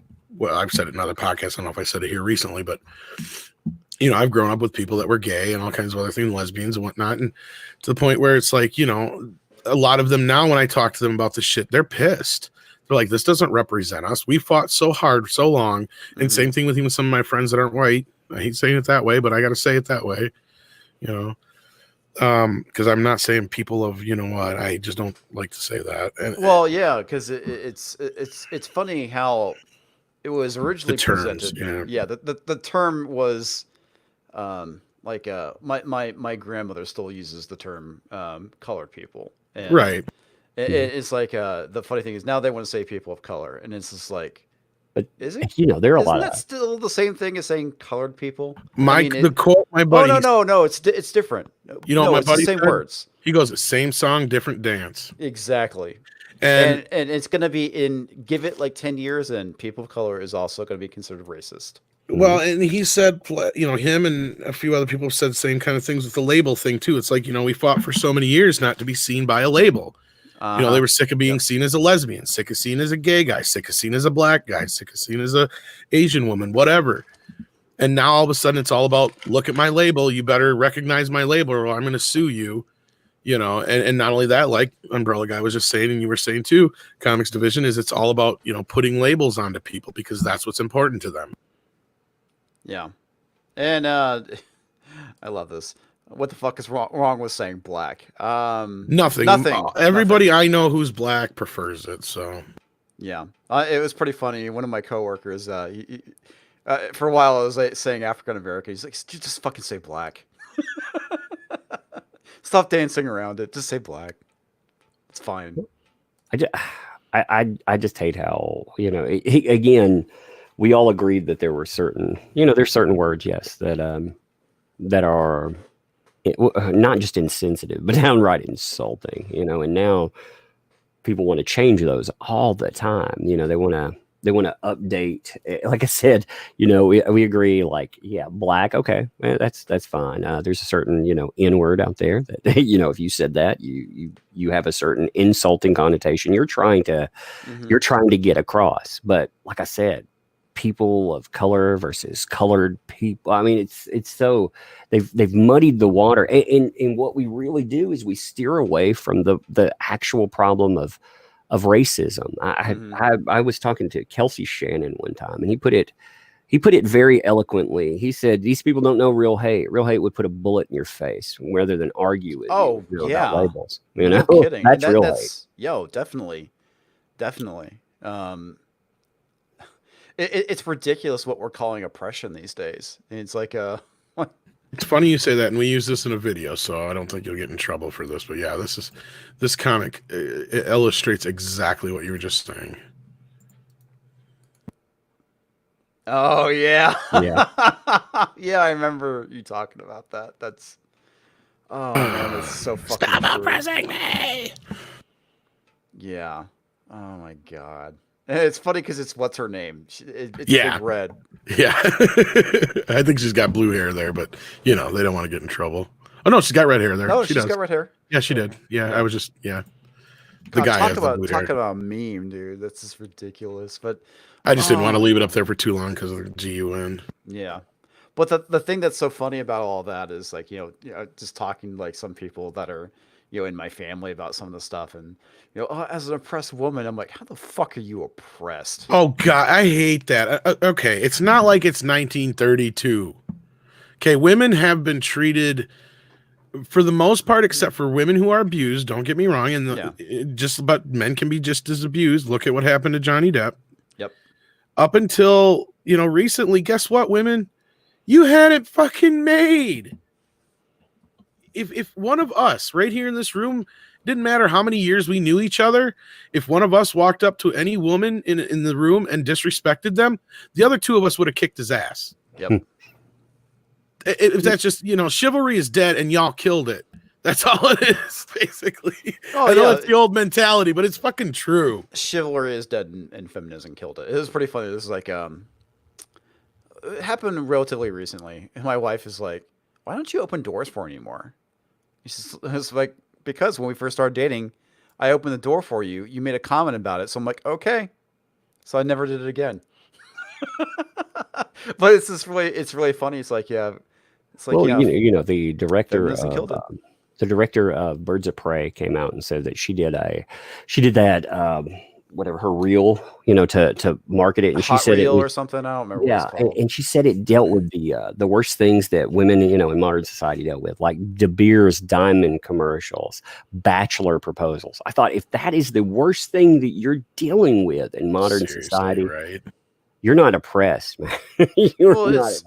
It's like the whole thing with mansplaining. Somebody needs to take her to a woman's shelter is what they need to do. Yeah, no, seriously. It's like if the worst of your problems is mansplaining, you have no fucking problems. Deal without food for a while. Deal without proper medicine. Deal without shelter. These people have become so far removed from dealing with the day-to-day struggles that most people have. That it disgusts me, man. You know, it really does. It disgusts me. Yeah, it's ridiculous. And the thing that really kind of bothers me about it is like the whole lack of, I want to say nuance. It's like the whole idea that like an entire group of people is oppressed. It's like certainly people can be oppressed. Women can be oppressed. Black people can be oppressed. But as a whole, no. And it's like the whole idea. You're telling me that Oprah Winfrey, Barack Obama, and Michelle Obama are oppressed because they're black? And it's like, get fucked, dude. Yeah, But they're all but a you didn't, homeless you didn't. vet is privileged. Well, that's been the argument about quote unquote white privilege, you know, and it's the privilege. I've grown up around the Appalachians, and we have some of the most impoverished areas in the United States. And Oh you know what yeah, yeah. color everyone has in common? Green. That's the only color that matters. No, Yeah. the way that what you're just talking about comics division, it works like this. If you're not white, you're oppressed. If you're white and you're homeless, then it's your fault. You know, poor people. You know, the impoverished. They don't. If you go into a group like with the Appalachians and you have black neighbors living with white neighbors, you know, right there, they don't see either one as privileged. You know, they yeah. Most They have normal stores. people don't. I You had know, my that's my the great thing. my grandfather grew up. He kept a house. He actually went out. He became a successful farmer and everything else. And you know, he became he owns a nursery. I mean, if people are around, they don't know that term. Basically, that's growing trees. You know, the rest of like the rural South, we supply your trees. You know, for your cities. So Right. you know, but yeah, he kept the house he grew up in. And the house has the walls are like paper. He actually had one of his siblings die because it was so cold there, and they Damn. would go around to places and they would find newspaper to shove in the walls to stay warm because, you know. Now were they privileged? You know, did they have some kind of privilege that I'm missing? Because you know, like I said, his sibling that froze to death. I don't think they were very privileged at all. No, that's because they weren't. And you're right. And that's the thing that these people don't understand is, you know, the only true privilege out there is green. It's Yep. called money. It's the only color that really matters. Yep. It's really the only sex organ that really matters too. Except for the true sickos, but we already got on that subject, so I'm not getting back Yeah. on that. Well, I mean, even with that, the money. Well, to that's keep the them- money helps, to yeah, keep them in facilitate. line. So, and you're right too. Actually, you got it there. Yeah, I don't. It's just amazing. I look at society. You know, I never imagined society this way. I've never imagined the hyper offended society that we live in. You know, I never imagined. What's amazing is what the hyper offended will do to continue to be victims. They'll do anything, like Oh, some of yeah. the nasty stuff that these people will engage in, just so people will say, "Oh my God, you're a horrible human being." Oh, I'm oppressed again. You know, it's like, what the hell, man? Oh man. Professional victims. Talks is great. And half my ancestors stole this country from the other half. Does that mean I need to pay reparations to myself? Yes. Yeah, we need to carry Thank you for the $5, dude. two wallets. You know, Two Two wallets. wallets and some beads. Oh my god, that's hilarious. And then your other half has to pay. Well, actually, your other half just has to go to a casino and lose some money. That white guilt thing, we still got it. You know, oh, it's just getting sickening. It's Yeah. And to your point, Tug, man, it's like I can't believe we're here either. I mean, just like growing up in the '90s where we had like a, you know, a lot more racial harmony, man. I mean, that's when I was in college, right? yeah, It everything was seemed to mixed- plateau real nicely. Yeah, it's like yeah, there was some stuff. There was Hootie was a black guy. yeah, Hootie was a black guy. There We was agreed.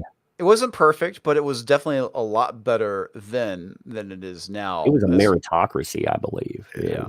You know, that's the thing. Like, if you really wanted to, I've always found, I always like people that come back to the point that say, you know, Martin Luther King would be considered a racist under these people's definition of what is or isn't racist, and that's mind-boggling when you really look at it, because you want to judge people by their deeds and not by the color of their skin. Oh my God, you know, what a crazy world we lived in then. Yeah, and that's the thing that really kind of irritates me is that it, you know, we've gone from, you know, judge me not by my skin color, but by my actions and my deeds.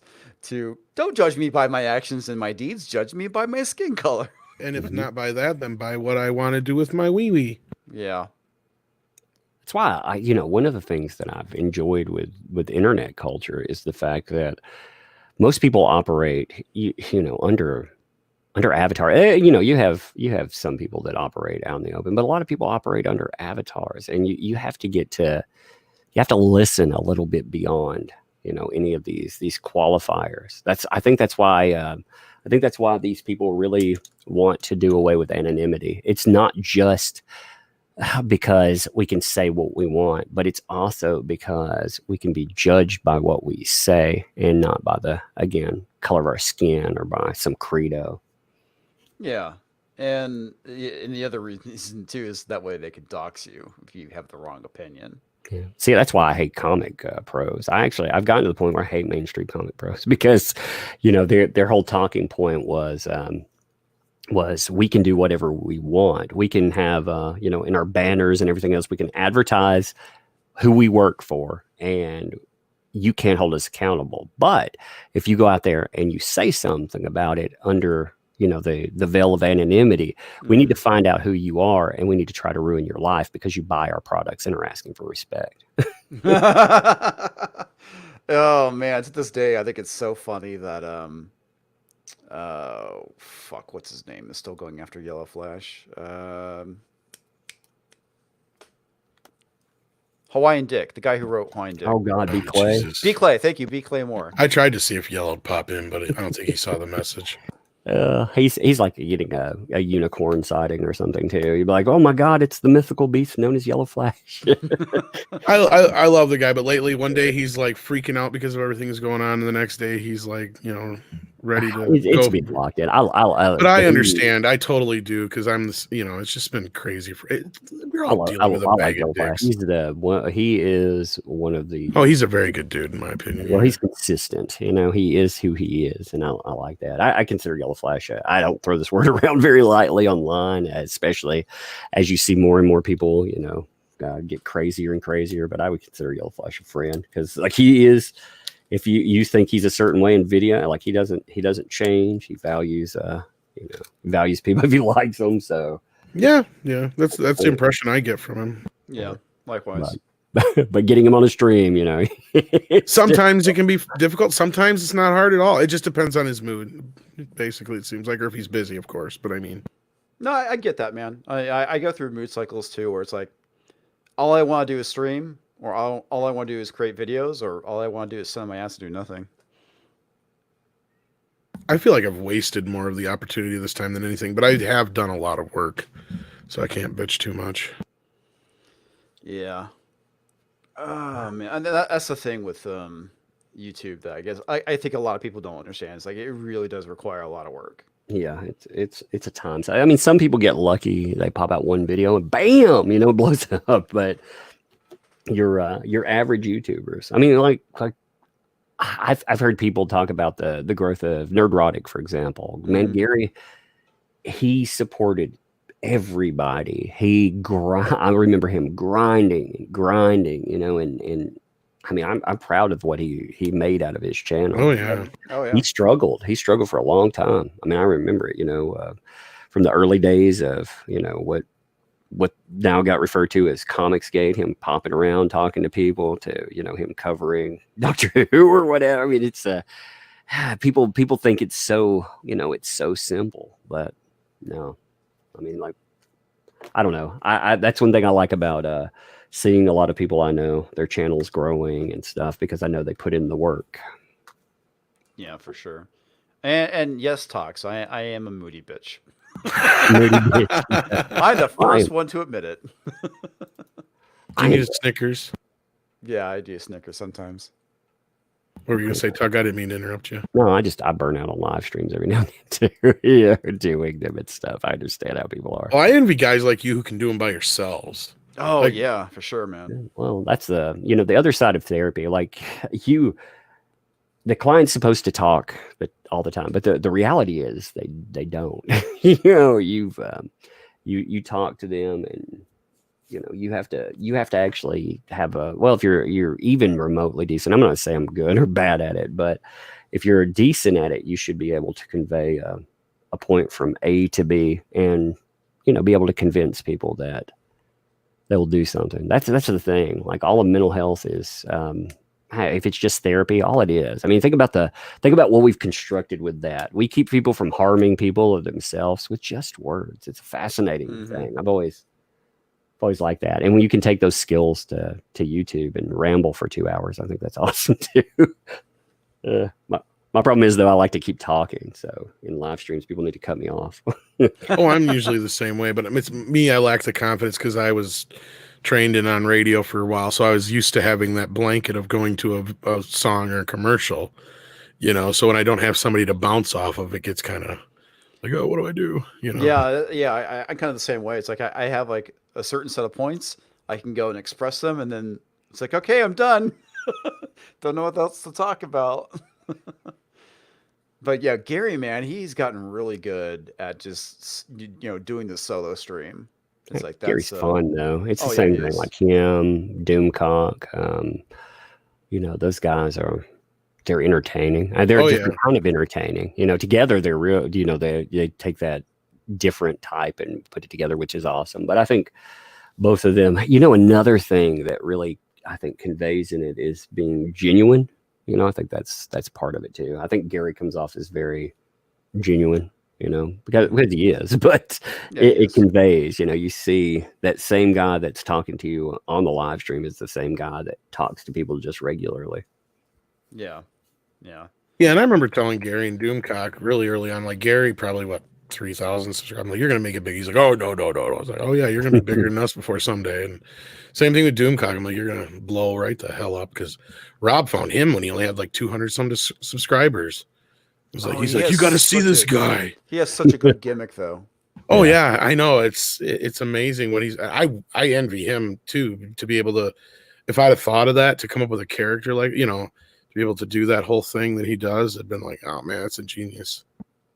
Yeah, that was kind of like my initial thoughts when I wanted to create my channel, was like, like having like some sort of mask or something, getting like some sort of like stage setup where I just have like a chair and it's like a backlit so you couldn't see me, and just like faking the smoking thing, because that was like my initial idea. But at the time, the house I was in, my office was like super small. There's no way I could set something up where I could do that now. It's like I got plenty of space in this house to where I could stage something and just like film and record and then dub audio over it like Doomcock does. I need a new place bad. I'm not that motivated.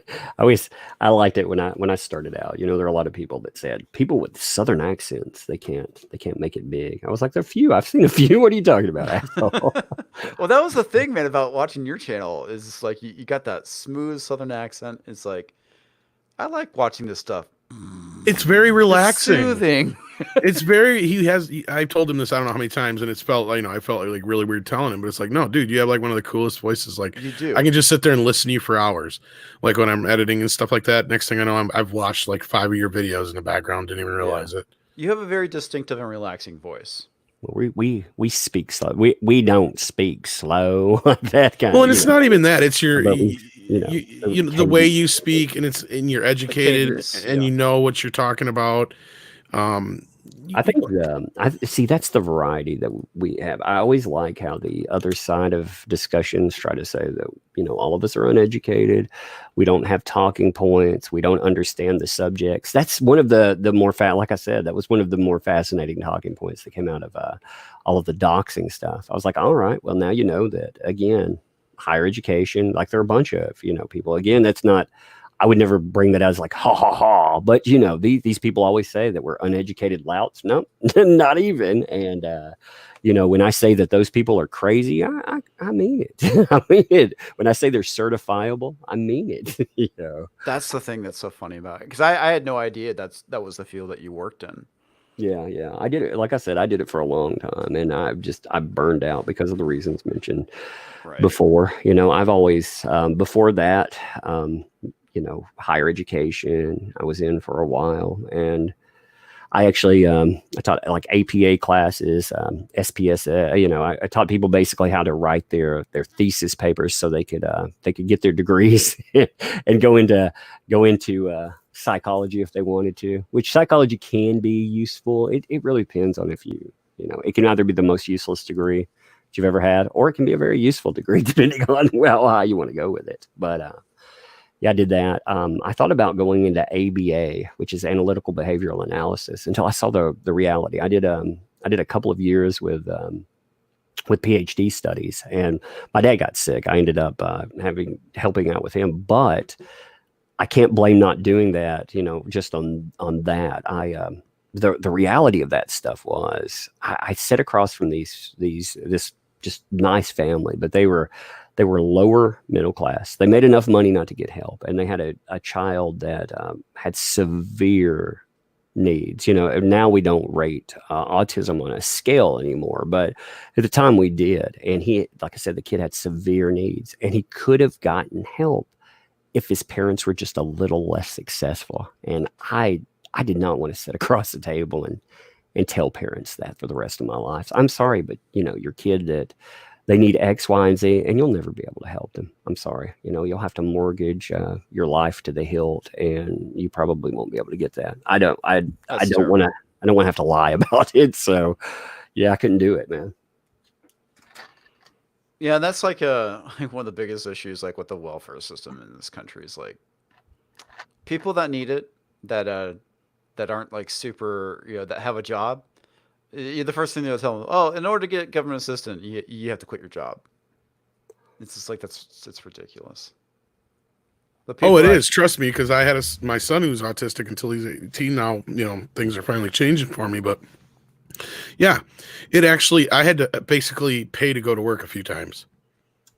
Because if I worked more than so many hours, they would start digging into his money. So for me to be able to work any money overtime, like if I had some emergency, I would have to work X amount of hours over his check plus extra. So I was always on a fixed income no matter what. I hate this idea of punishing people that want to work hard and do better, but that need assistance, and therefore they can't get it. It's just so ridiculous. Oh yeah, it was like I mean, like I said, if some God forbid emergency happened, and luckily I had support system, otherwise I'd have been fucked in a lot of instances. I mean, I'm glad I got to this point. Like what I'm doing now is what I've strived to do for a while, and it was a tough winding road to get here, but I'm so glad I finally got here to be able to do this full time. And I don't regret one day. I'm glad I have it every single day. I'm thankful for it. So yeah, I don't envy anybody who's on any assistance who actually needs it. Anybody who's struggling, but if there's so many people I've seen who abuse the system, it's not even funny. And me, a guy in the system, there's no help whatsoever. But if I was a woman, I'd have no problem in a lot of it. I'll tell you, I'll tell you a frustrating thing in the system. Okay, so I saw this while I was working with. You'd see cases of just misuse, but this was probably the worst one I ever saw. So this guy. He abused his children. He had 3 children, and he was an abuser. I mean, a physical, verbal, everything, and his kids were taken away. Okay, well, he didn't go to jail for it. He actually he was given a warning by the state. They did not bring any kind of federal charges, so he was allowed to go through all of this stuff where he could get his kids back, right? After so long, as long as he proved to the state he could do this, that, and the other. Okay, well, he and his wife were both on assistance already, but when he got his kids back, it was on temporary basis is how the government looked at it. Well, when they looked at it that way, they pay him for keeping his own kids. They were paying him like he's a foster parent, so he was in fact rewarded for abusing his kids and putting them. I remember you telling me this once before. It made me sick to my fucking stomach. What pissed me off about it was this guy who was actually bragging about it one day. He was like, "Yeah, me and the wife we're gonna go on a cruise. We couldn't have afforded it back when, but we can afford it now." And I was like, "You piece of garbage! The reason you can afford that is because you've abused your children." But yeah, that's problems in the system. Those kind of things. I don't begrudge people help. Yeah, I would argue if we had a perfect social system and we could discuss, healthcare without the government and all of this stuff, we could have true talks about this. But without party politics, I don't think life aligns with parties. That's Yo, for sure, man. For sure, it doesn't. Oh no, and that goes right back to what we were saying earlier. It's like we're at this point where everything's at a heightened level of 11. Everything is cranked up to 11. The left, the right, politics, so everything. It's like now with this going on, just it's making everything at this heightened, I don't know what the fuck to do anymore with some of this shit. It's like how like you said before, guys, how did we get to this place? I don't understand it. How we flipped so quickly to a place that's so unrecognizable from just even like 5, 6, 7 years ago.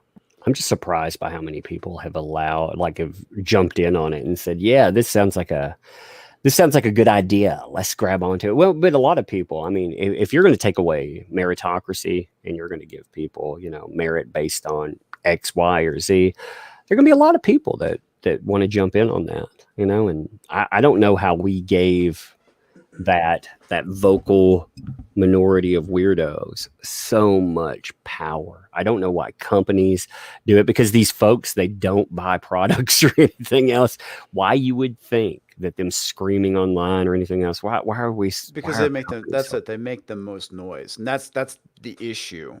It's like, and I kind of noticed the stuff started showing up back in 2012, and it's like, that's an odd statement. And apparently, this where it really started getting momentum was right around the time of Occupy Wall Street.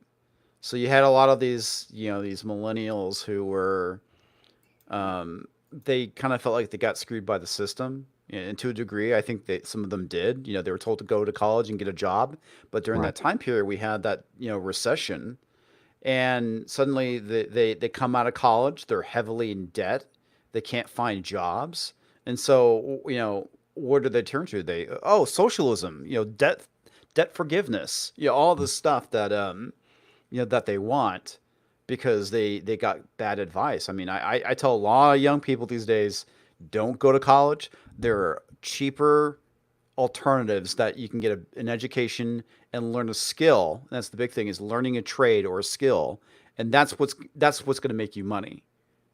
Sadly, this is not all young people, but in having just raised one myself, I've seen a lot of this. Is just how a lot of them just think certain things are going to be handed though to them, and of course this goes with we all were that way kind of to a point when we were kids. But I mean, really, with this generation, and yeah, our generation kind of got burnt out on this whole thing. If you were told that if it didn't matter what you wanted to be, as long as you studied and went to college for whatever it was, you would get that job, and that's not the truth. No, it's not. We learned that. Well, if you go to college, I would add the one caveat to it. If you want to go into something, like for example, I decided I wanted to go in. It's not a good paying field. If you want to go into any kind of mental health or something, I wanted to do that, and I needed credentialing. I had to go, but make sure that you have a specific idea, not like, hey, I'm gonna go for 4 years and I'm going to get, X degree and it's going to give me, no, it ain't going to give you shit. Right. No, exactly. Cause like when I went to radio school, it was for television and radio broadcasting, but in our radio class, the teacher, he's like, sad to see there's not very many women in here. He's like, 1, 2, maybe there was like 3 of us. I think 3 of us all out of like 20 of us were women. He's like, yeah, you guys will get jobs right away. The rest of you, I can't promise you shit. What was this from? This is our radio class, radio, broadcasting 101 basic, it's the basics.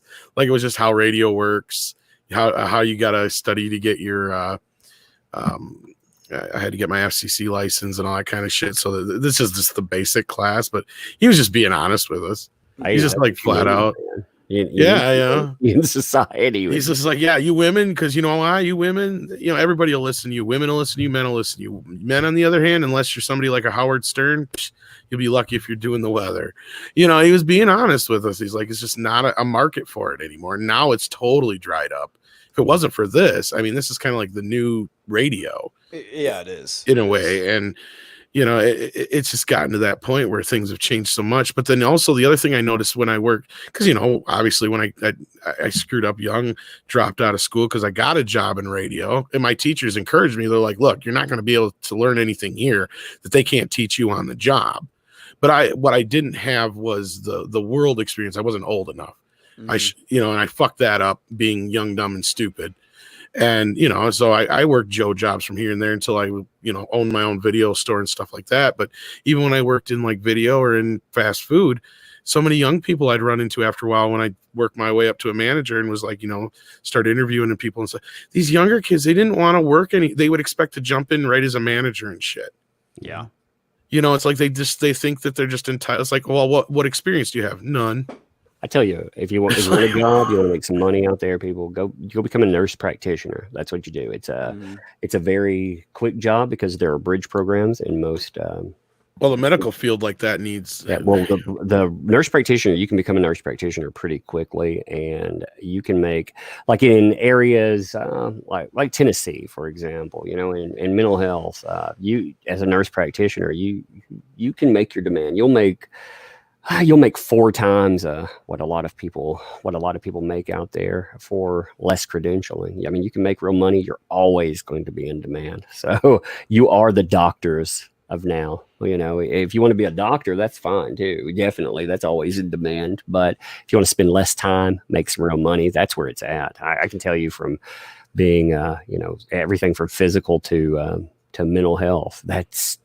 You're always going to have a job. Well, this one that was pretty interesting. There's like this one clinic that my wife and I go to, and it's not actually run by a doctor. It's actually run by a nurse. Yeah, they have to have supervision. What they have to have is so many hours of supervision per x amount of weeks or whatever. It depends on your state. Usually has something. Normally, a doctor will come in and they have to sign off on. I believe like in our state, I believe the requirement is 30% of documentation they produce has to be signed off by a doctor, and they have to be supervised once per week. So. Yeah, not exactly sure how it runs, but anytime I go to a specialist, I typically see a doctor. But unless I'm going to like an emergency clinic, then you'll see a doctor. But most of the time, if it's just like a checkup, it's like I'm seeing a nurse practitioner. It's kind of crazy how things have gotten these days. Well, you pay the same for it too. It's crazy. It's like even when I go to the dentist, it's like very rarely do I actually see the dentist. It's usually the dental technician, and if they take X-rays, he'll show up, look at the X-rays, and go, "Okay, everything's good. Catch you next time." Oh yeah, they loved. Not only that, they love to spread everything out to 12 different appointments, especially if you got insurance. Yeah.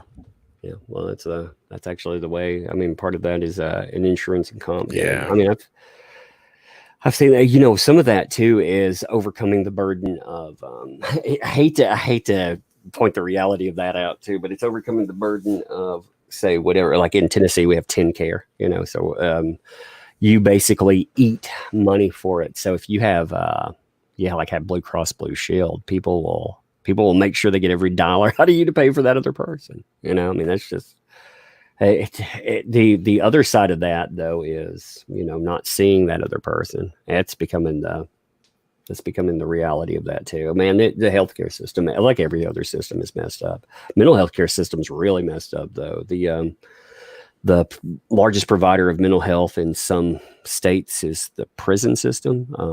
Atlanta is so messed up that they hired a lady that didn't have prison experience. They hired her because she had so much experience running not just mental health capacity, but also running crisis stabilization because they shut down all of this other stuff. That you go into FIND, you can get mental health, but we don't have any prevention methods anymore. Oh, it's such a mess. My original major, it pisses me off so bad. My original major in college was actually criminal justice, and I took my first criminal justice course, which was an intro, and I walked out of it going, "Nah, man, the system's fucked up." It's like, I want no part of it anymore. Yeah, I don't remember. I don't even remember what I went. I wanted to be honest. I wanted something kind of useless. Like I wanted to be like a history teacher or something. But Yeah, it didn't work. I don't know. There's a lot of need out there. I wanted to be able to say that after I am no longer in society, that I at least tried to do something positive. Money matters to a point, but really, I've been in factory setting before I went to higher education, and I produced a product. But I want that product at the end of the day. I want it to be a better human, a better mental health, better whatever. I mean, we can do that. We can make society better. So I've just always pursued that. No, I get that, and it's I don't know. I'm not as altruistic, which is pretty funny because of the industry I am in now. But I've always related to machines more than the people, or with anthropology, to people that aren't around anymore than the living people. I always found it a lot easier to deal with, I guess. I don't know. So I guess that speaks to my motivations. Well, I mean, we all get motivated by, as long as we're motivated. Most of the people we talk about aren't very motivated by anything Yeah. except by the pettiest. I mean, that video we looked at before, God, Oh, Jesus. Yeah, I mean, that's supposed to be our Ow. escape. That's supposed to be Yeah. you and I. Like, we go in from a hard day of whatever we do. We're supposed to enjoy it. These are the people that control our escapism. Ugh. No, well, it's not escapism anymore. That's kind of the problem. This is the issue with entertainment, is that it has everything has to be political now, and it's like, why? The whole point is to get away from the shittiness of the world. To be entertained, to laugh, to go, wow, that was really cool, My and escapism now is to laugh at these people. They took away seriously. something, so I don't know. I found a new hobby. It's funny. I told my wife that. She was like, "Well, you spend a lot of time." Well, I'm like, well, I got to make a comic. We also, I mean, it does help. I mean, financially, there is an incentive there, but also it's my new hobby. I love laughing at these people. Yeah, it is. It definitely has its entertainment value, Yeah. I but mean, it, it's it's fun too. We get together and goof Right? off, have fun, and make fun of the dumbest people in the Like world. Lady Meatloaf. Yeah, exactly. Well, and in the past, these people, they made us out to be almost like criminals, and they would make it sound like you were the only person that thought this. Oh my God, you're such a monster because you think this way. No one else thinks like you. And they would control message boards, for comic books. They locked down the conversation for the longest time, and it seemed weird. He'd be like, surely other people see the problem in this. And yeah, YouTube has actually made it where we can have these conversations as well. Absolutely, yeah. Well, as long as they don't shut us down anyway. Well, they will sooner or Yeah, later. give it time. Well, I remember seeing Francesca Ramsey's videos for the first time, and I was just Oh like, God, I remember that. I was kind of shell shocked by it. It's like I didn't know what to make of it. It was just like so foreign and strange and not how I thought. And it's like, is this what people are thinking these days? It's like, is this what it means to be normal now? And then you find out it's like, oh no, it's not. These people are just fucking crazy. But they're but they have the loudest voice. Right? Author Stephen Walton. She looks like a Muppet when I first saw her. I thought of the South Park, how they animate Canadians. Yeah, a little bit, but I saw Meatloaf, man. She's like, I would do anything to hire anyone. But I wouldn't touch that Unless they're white. unless they're white. Yeah, unless they're white. I won't do that.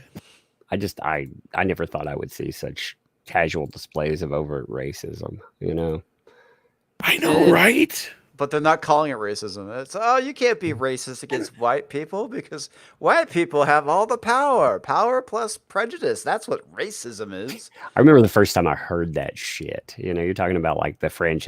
That's one thing. People give the skeptics a hard time these days because of how a lot of that turned out. But I remember, a lot of those people bringing up some true problems out there, when the social justice wave actually hit, and thinking, I would think, my God, is this stuff that prevalent? Yeah, and it's gotten worse.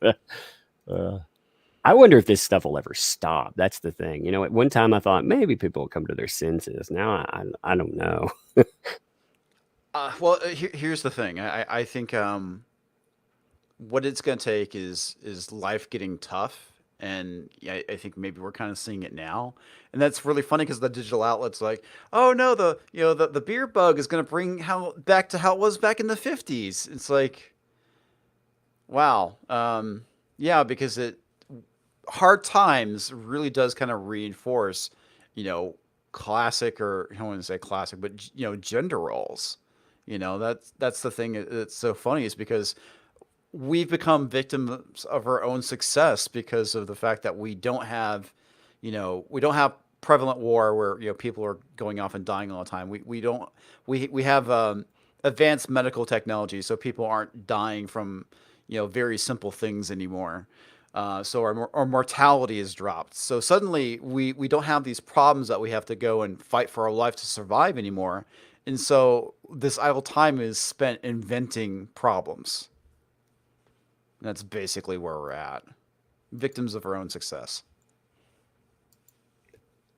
Well, of course we're going to have, when people they haven't experienced conflict in their life, not true conflict, then our true need, then of course you're going to breed an interesting society. I'm not saying, normal people don't experience that. I'm saying the people out there that are miming these crazy talking points, they definitely, if you're telling me that the worst thing you've ever experienced in your life is that De Beers Diamond commercial, then you don't have any problems. Exactly. Or a man hitting on you, or a man talking exactly, to you, or explaining something to you. Yeah. When I saw the RP Me Too movement, I thought that was the role playing Me Too, and they were explaining that. What? They were.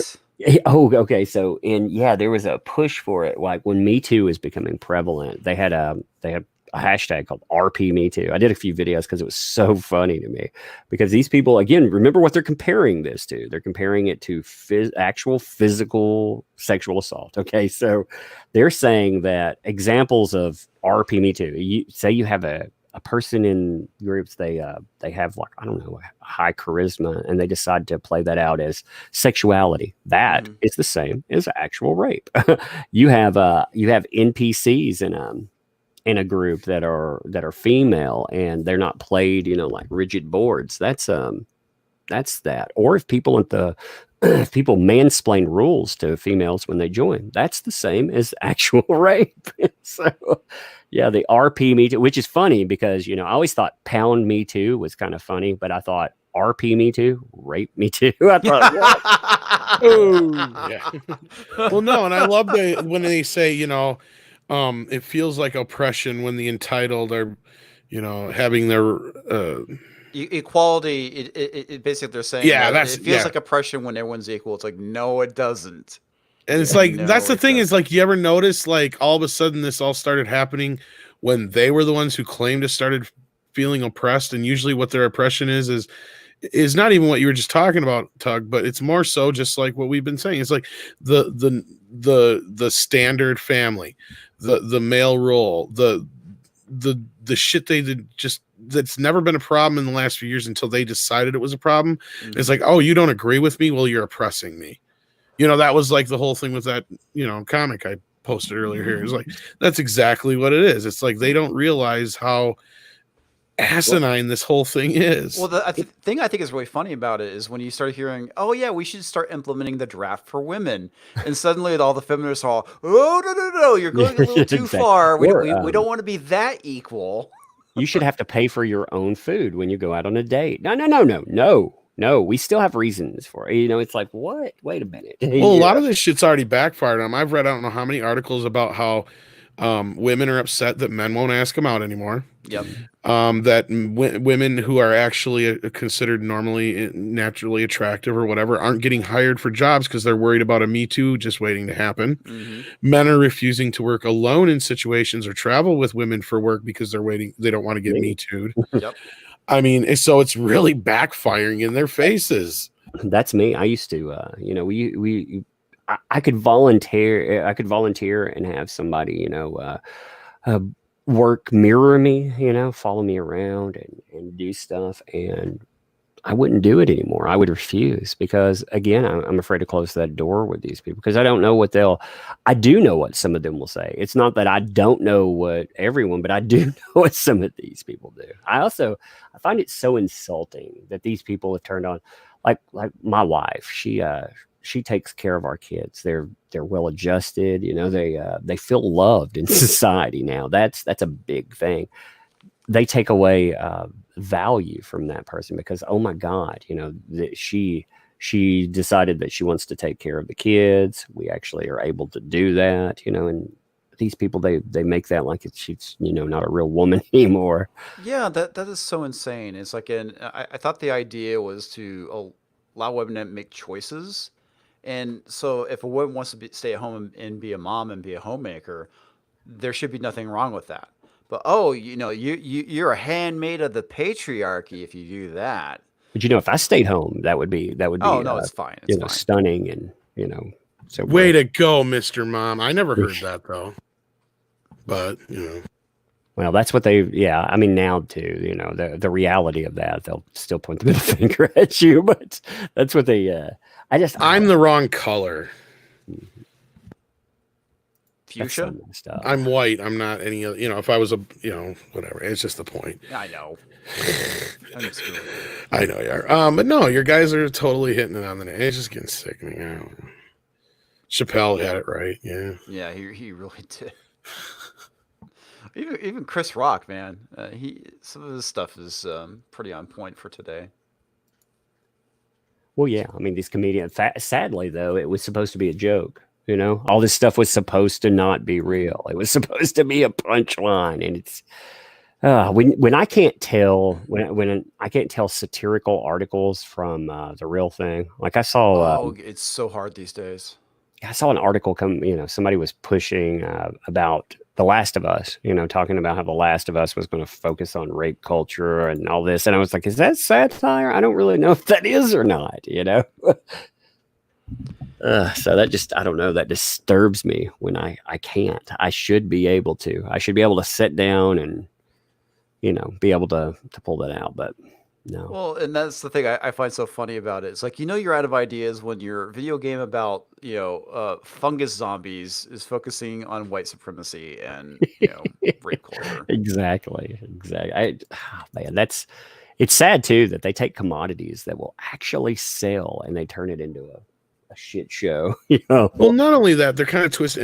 And don't get me wrong, I'm not trying to say that people like Weinstein didn't exist or Cosby or anything like that in the studio system or in Washington or corporations or anything like that. Certainly, but what they never even took into consideration was that it's not that nobody ever listened to a woman when she cried rape.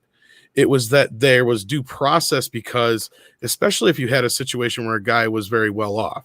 Mm-hmm. Because there's that question as well. Is she really saying this because she's wants to press charges and go after this guy legally, or is she just wanting some money?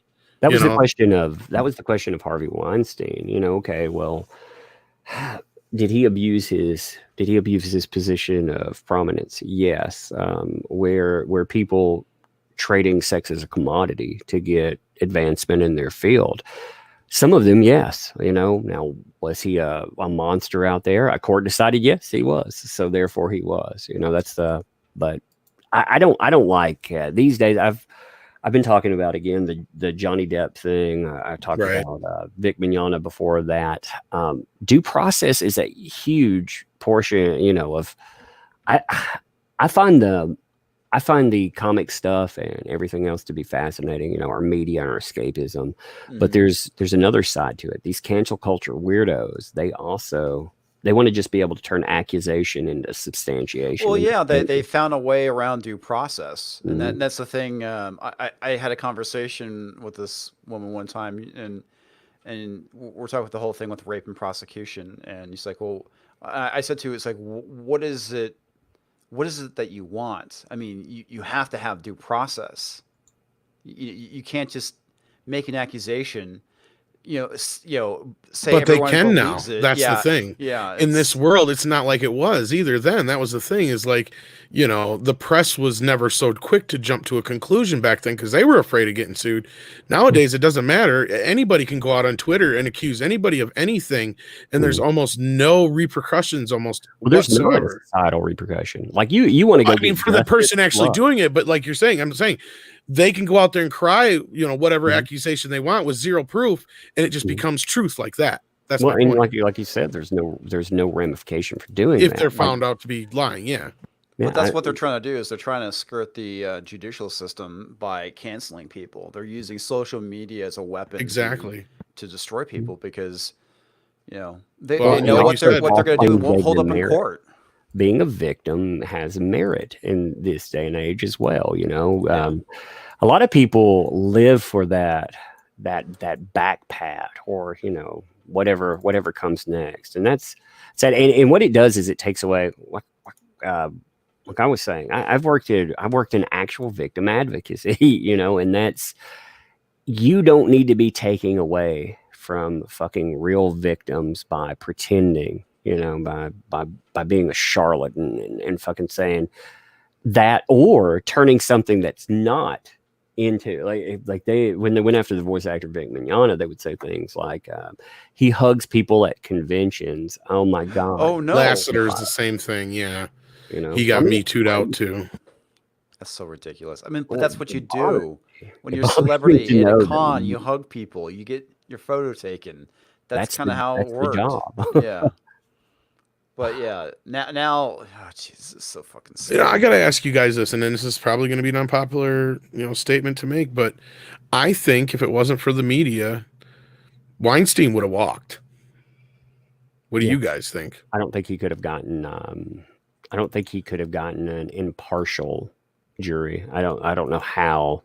I don't know how somebody wouldn't have heard about what was going on. I'll be Exactly. honest That's my with you. point. I don't know enough about the case I followed it to well really enough that I understand what's can going say on. this much. In most cases I've seen like this, the charges don't stand because there was too much questionability on whether or not, because first of all, 90% of the women that testified, he was in a relationship with, and they admitted to being in a relationship with him. That's the thing. That's the toughest thing, to make any sexual accusation stand without any kind of physical proof. That's the thing I don't fully understand is the whole thing with Asia Argento is like, if you're basically saying this stuff, then why were you with him? And I guess the answer is obviously because to advance her career. And that's just it. Most of the women that were there were women whose career never really took off. Yeah.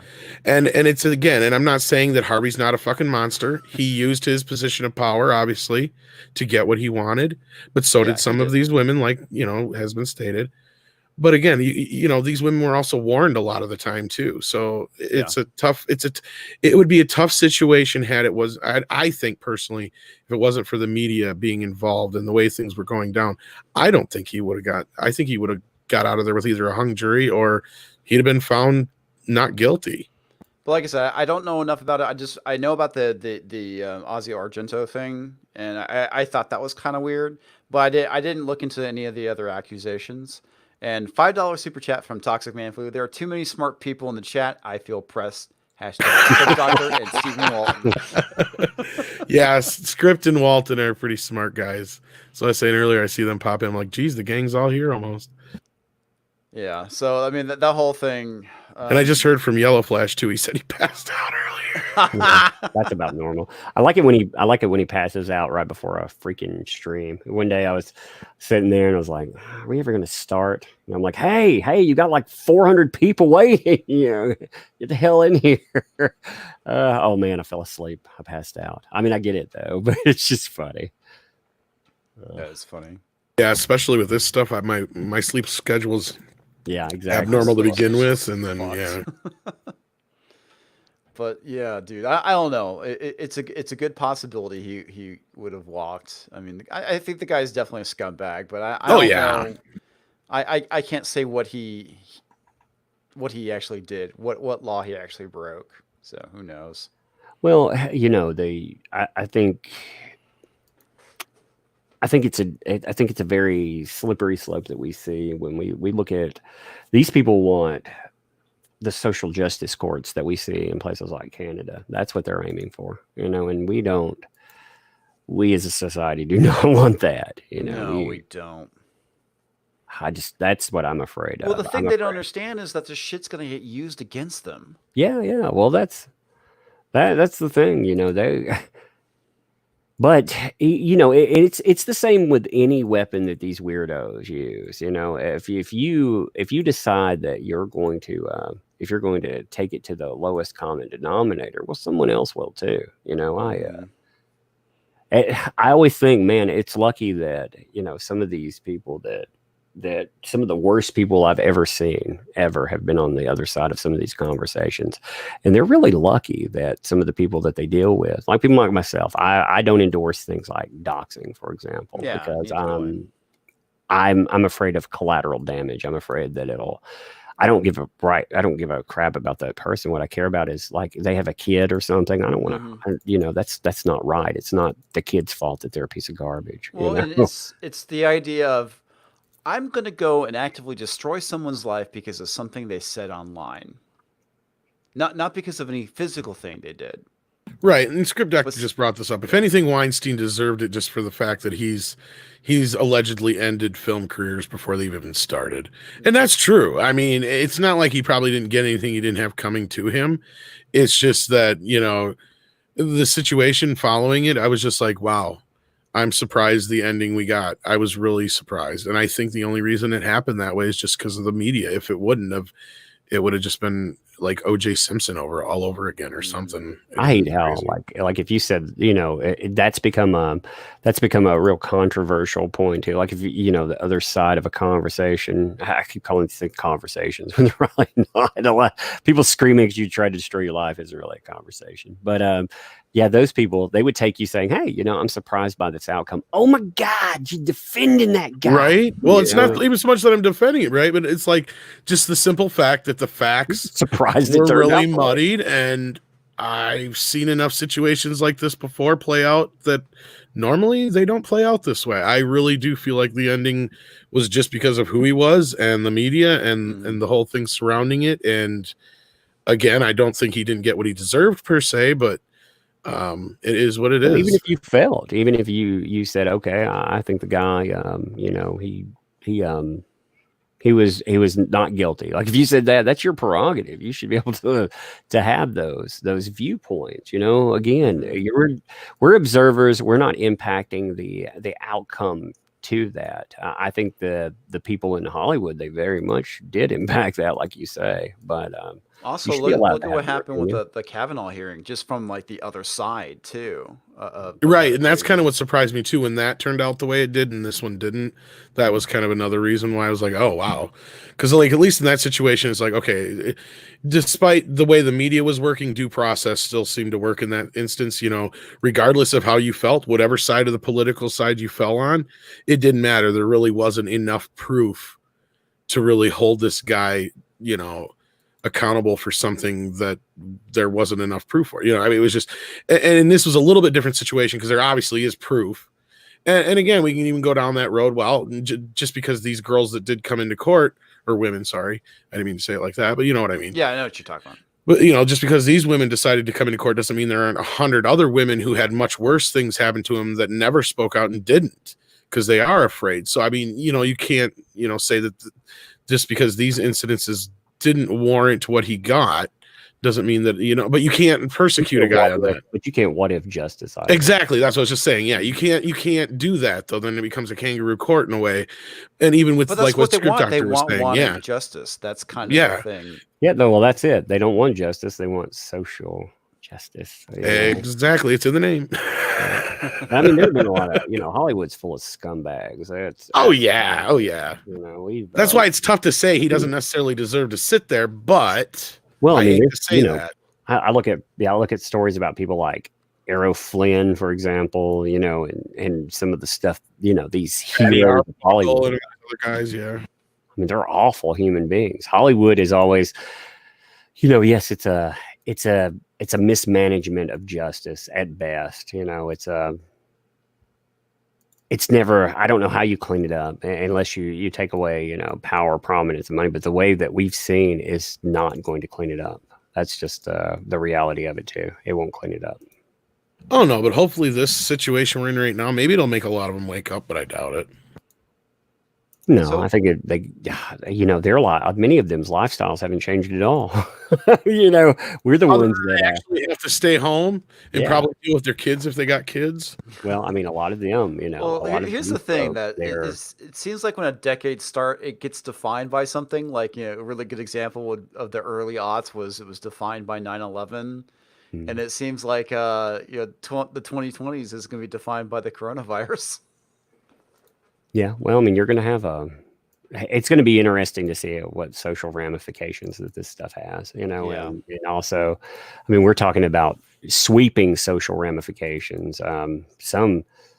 It's bad in society. I've gotten to the point where in every video I note that, I hope people are doing well, but I can't pay people's rent or anything like that. But, I've had people ask me for things like bread. Hey, I can't get bread where I live. Can you help me with that? Or, can I get toilet paper because we can't buy it? And we make jokes about this stuff all the time, but I get it. Yeah. I thought it was funny. I put that out. I said, I don't want to, live in a world where people have to ask for bread, and people, they turn that into a pot. Well, my God, you've been supporting that Trump. I'm like, really? Because I didn't realize that's where you're going with that. I never say anything about politics. I hate politics. I absolutely. Well, wait, now isn't it this week the other way around? I'm so fucking confused. I just love people turning things like that. Oh man, I don't. I want you to be able to ask for something. And again, it's it's going to be kept, confidential and all that. Oh my God, you're just flexing because you like Trump. It was like, that's not even me.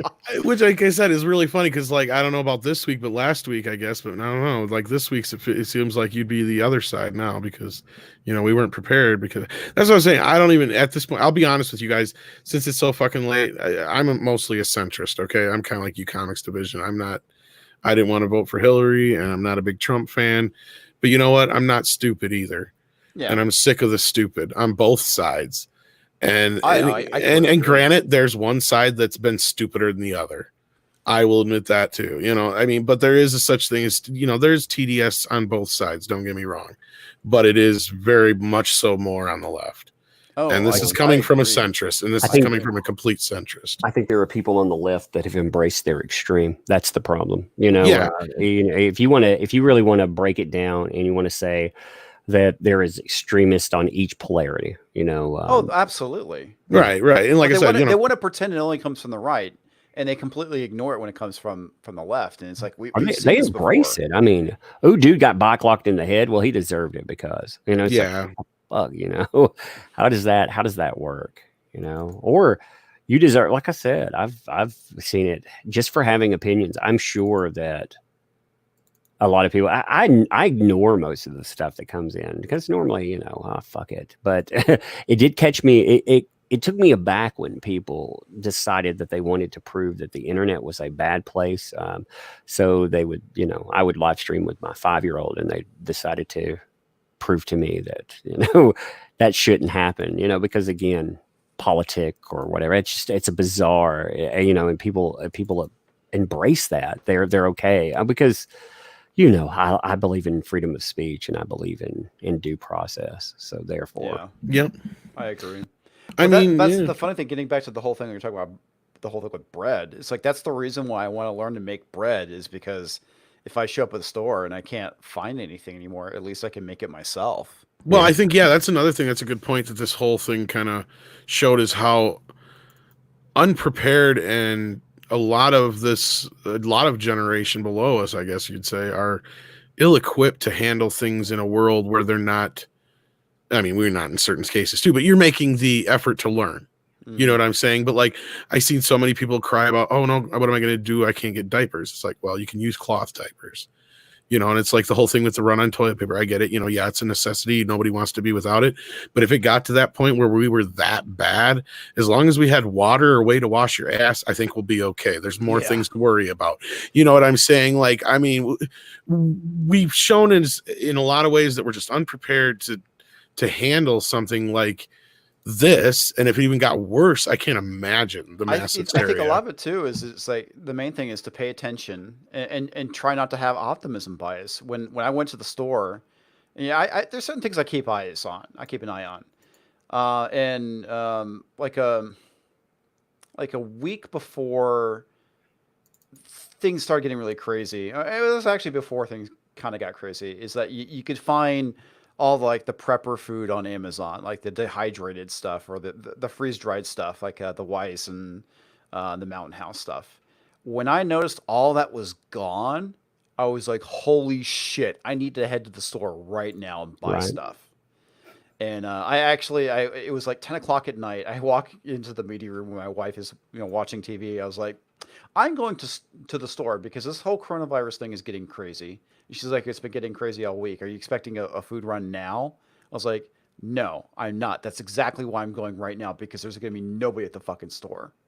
Well, I told my wife, I was like, we're going to get food. We're going to stock up because I didn't panic, but I mean, I did get a few more things than I normally would. I wasn't panic buying. I wasn't like buying 50 tons of toilet paper, but I bought a large thing of toilet paper, a large thing of paper towels, meat stuff, beans, rice, stuff that stays longer, more canned goods, stuff like that. Just because I knew it was going to start getting crazy, and then I went to the store again. By what people actually decided was like the toilet paper thing. It surprised me that would be the thing that people made a run on. But then all the other stuff that they've been buying too. It's just I don't know, man. But the thing that really kind of where shit was getting serious is like, oh my god. It's like all these things I've watched in prepper videos. I'm fucking living it now. It's like my store was like completely out of paper products. This is like when things got nuts. Completely out of meat. There was no meat, no ramen, no rice, no beans. Like the entire store was like picked clean. There was still like some stuff you could get, but it was just absolutely insane seeing the bare shelves in real time. And it's like, oh my god, this is like all those videos I watched. I'm actually living it. I never thought we would see things fall apart so easily. That's the thing too. At least in society, we had some kind of consensus, like to at least a point to, where we weren't. You had some places that were, at first evicting people out of their homes because they couldn't pay. But after a few moments, people really did get into the mindset of, hey, we need to look out for each other as well. There had been some of that. I liked actually seeing that. I think struggle like that, it brings out the worst in us, but it also brings out the best in us. Yeah, I think it. As I say, it was a hard times make for hard men, soft times make for soft men. And that's the thing I find so crazy about this. How, the fourth wave feminists, they want to make men into women. Essentially, it's like what happens when your adversaries, another country that doesn't believe this, rolls in with their military, and suddenly you have no way of fighting back, and you just get steamrolled at that point. You fight them, Karen. I don't want to break it now. Yeah, some of this is a byproduct of decadence as well. We've seen every major society falls apart because of decadence. I mean, that's really when you get that's true. Yeah, that is very true. It's I'm saddened by it, but anyway. Yeah, it is what it is. Yeah.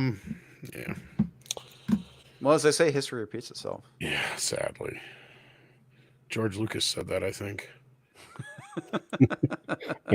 Anakin it's like a Skywalker poet. said it. It's like It a it's like, rhymes. yeah, it's poetry. It rhymes. It's like a Rhymes. circle. It's like a circle. Jar All Jar right. Binks the key to all this. I'm so conflicted on what I'm seeing like happen to the comic industry. Like I really do celebrate it in a way because of these jerks, but man, I love comic books. I love Well, them. sometimes to save it, you have to burn it to the I was ground just gonna first. say, it didn't necessarily kill the mainstream comic books in the '90s, but it was those independent comics that got me more into shit in the night. I mean, my favorite comic of all time is Teenage Mutant Ninja Turtles, the ultimate indie comic, for fuck's sake. Yeah. I mean, I argue maybe Spawn is probably the only other bigger, and even that's tough to say. It's bigger than Ninja Turtles. I mean, how many other indie comic book characters can you say are bigger than that? So obviously, my heart lies in indie comics. I love Spawn. I love all these other Hellboy, all these I do other too. great indie kind of, even though Image kind of became more like the industry it was trying to work against in some ways. It's still not the point. It's I love that mentality, that indie mentality, and it was the same thing that got me into movies, really.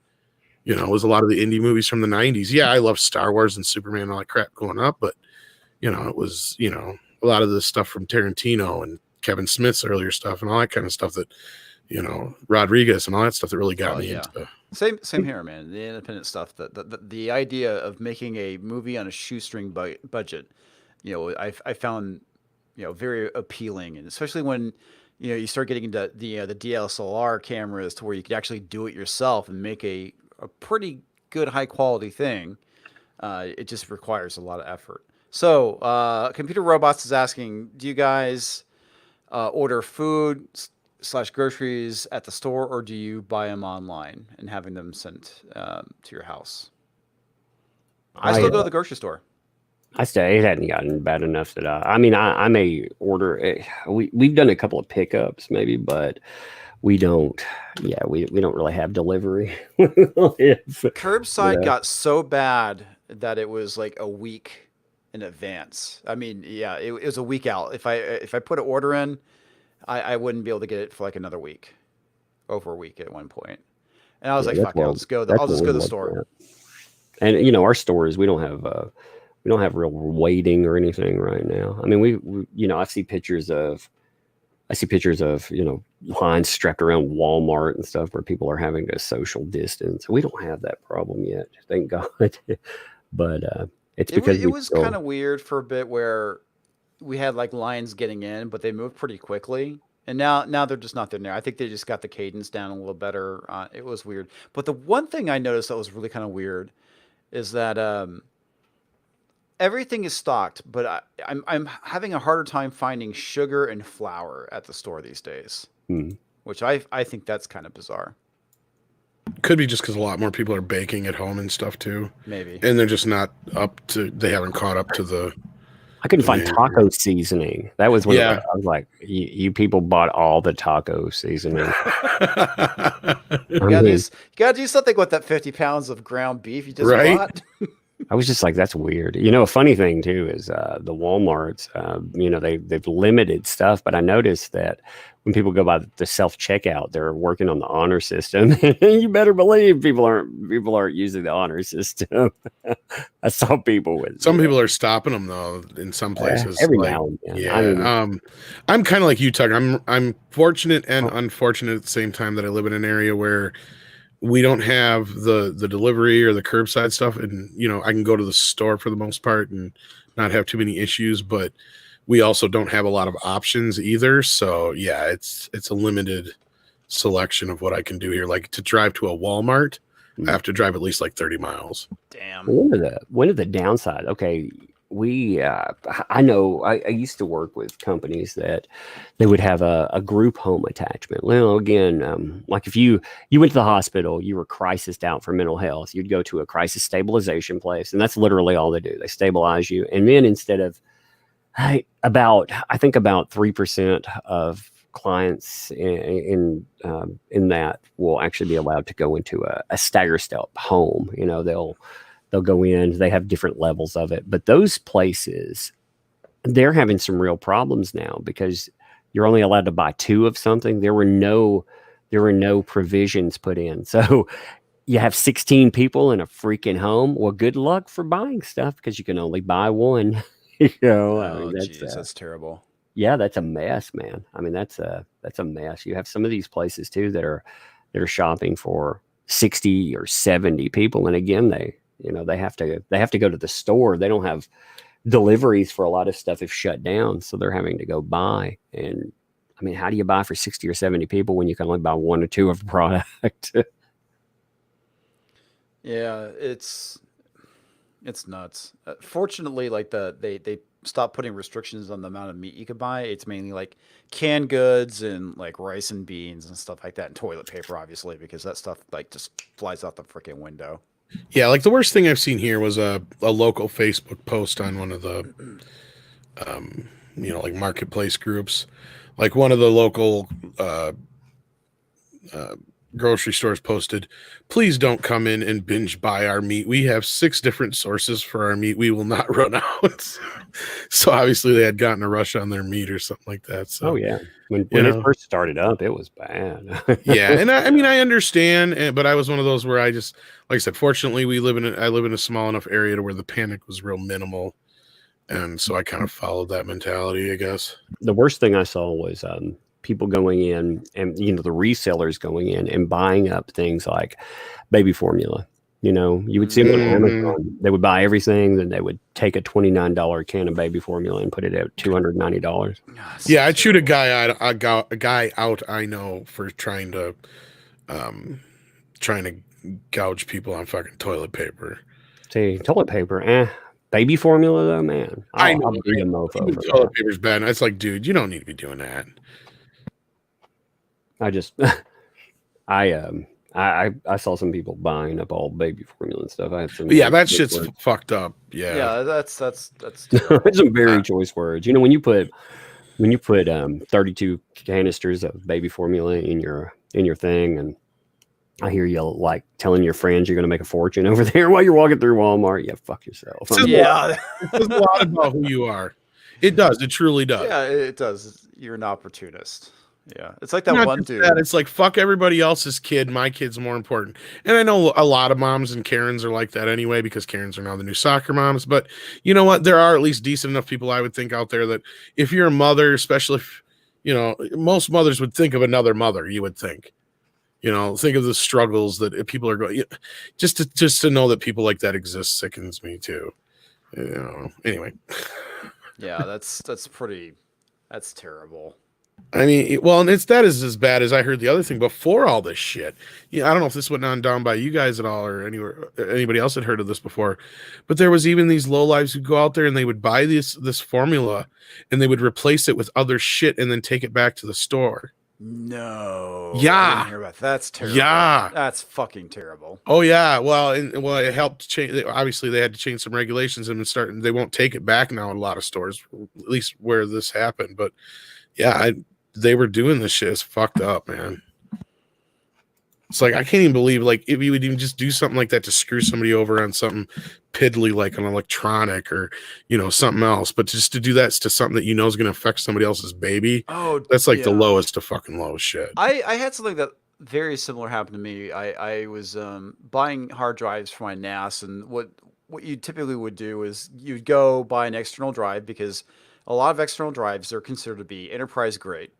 And so you shuck the case and you get the drive out, and then you put it in your server. Well, I noticed one of them was lighter than the others. I was like, oh my God, somebody already did this. And I open it up. Sure enough, the drive was swapped out and somebody returned it. Yeah. It's like, that's lovely. Yeah. Fortunately, I was able to return it and get the drive. And and if all you got to do is type in baby formula scam, you get a bunch of them come up on Google here. It was like 2018, 2019 People even. like that bring out the worst in me. I know, right? Flash was, when that first started up, I had some very choice words, when I was talking about that. He was like, yo, you can't say that on live stream. Like, in Minecraft. You're in Minecraft. You want to do that in Minecraft. And I'm like, yeah, whatever. Yeah, there's some people out there, man, that they're just fucking oxygen thieves. Yeah. No, I think you kind of said it best earlier in so many words, Tug. There's just some people who can't be rehabilitated. No, yeah, I agree. That's unfortunate. That is really unfortunate. But yeah, you're right. There's some A lot of people out people there don't that want are to be just pieces of shit. rehabilitated. Well, And there's I that mean, problem you know, too. Yeah. we've gotten to the point where we convince people that are some of the worst people. That's just how you are. Well, that takes us back to the whole agenda thing, is that a lot of the same people are pushing that these things should be a normal thing. And it's like, no. Yeah. Well, I like I said, I miss some of the other problems that we used to have, you know, where just Right. people were like maybe petty D bags or something. You know, if you're petty, that's, I mean, you're egotistical or whatever. I miss also being able to acknowledge that a person, like again, we were talking about the very beginning, you know, an actual racist is a racist. I miss that. Yeah, that's the thing I find so funny about that is, yeah, I miss that when, racists were true racists. Hmm. Just because they think they can identify as anything doesn't mean they can make others identify as something, even if they're not. I mean, it's that kind of hack mentality they got. It's really strange how people can even think that way. Yeah. It's all projection, like we said. So, yeah. Anyway, anything else on the agenda, boss? No, man, I'm good to call it. It's after 1. I'm gonna say Tug was only planning on staying a while. I'm surprised he stayed as long as he did. I had a good conversation. I was having fun, Yeah. hanging out. It's I don't been a get while. to, yeah, I haven't hang out. I haven't gotten to hanging out with comic division as much. I think it's good too. So you haven't. Yeah, I surprised him. I didn't tell him you were coming. I know he did. He's like, yeah, you might know the guy. I'm like, okay. I was like, holy shit, it's No, Tug. it's hilarious. Yeah, man, we used to have some good comic talks. I don't know. I think there's still a lot of comic talks to be had, but hey, Yeah, right now, I think there is, especially with the fucking implosion of the industry Yeah. right now. But well, yeah, we're if they're going to be allowed to pick up the pieces. I don't know. I'm curious to see. We're going to see next week how the DC push, to circumvent Diamond works out. yeah.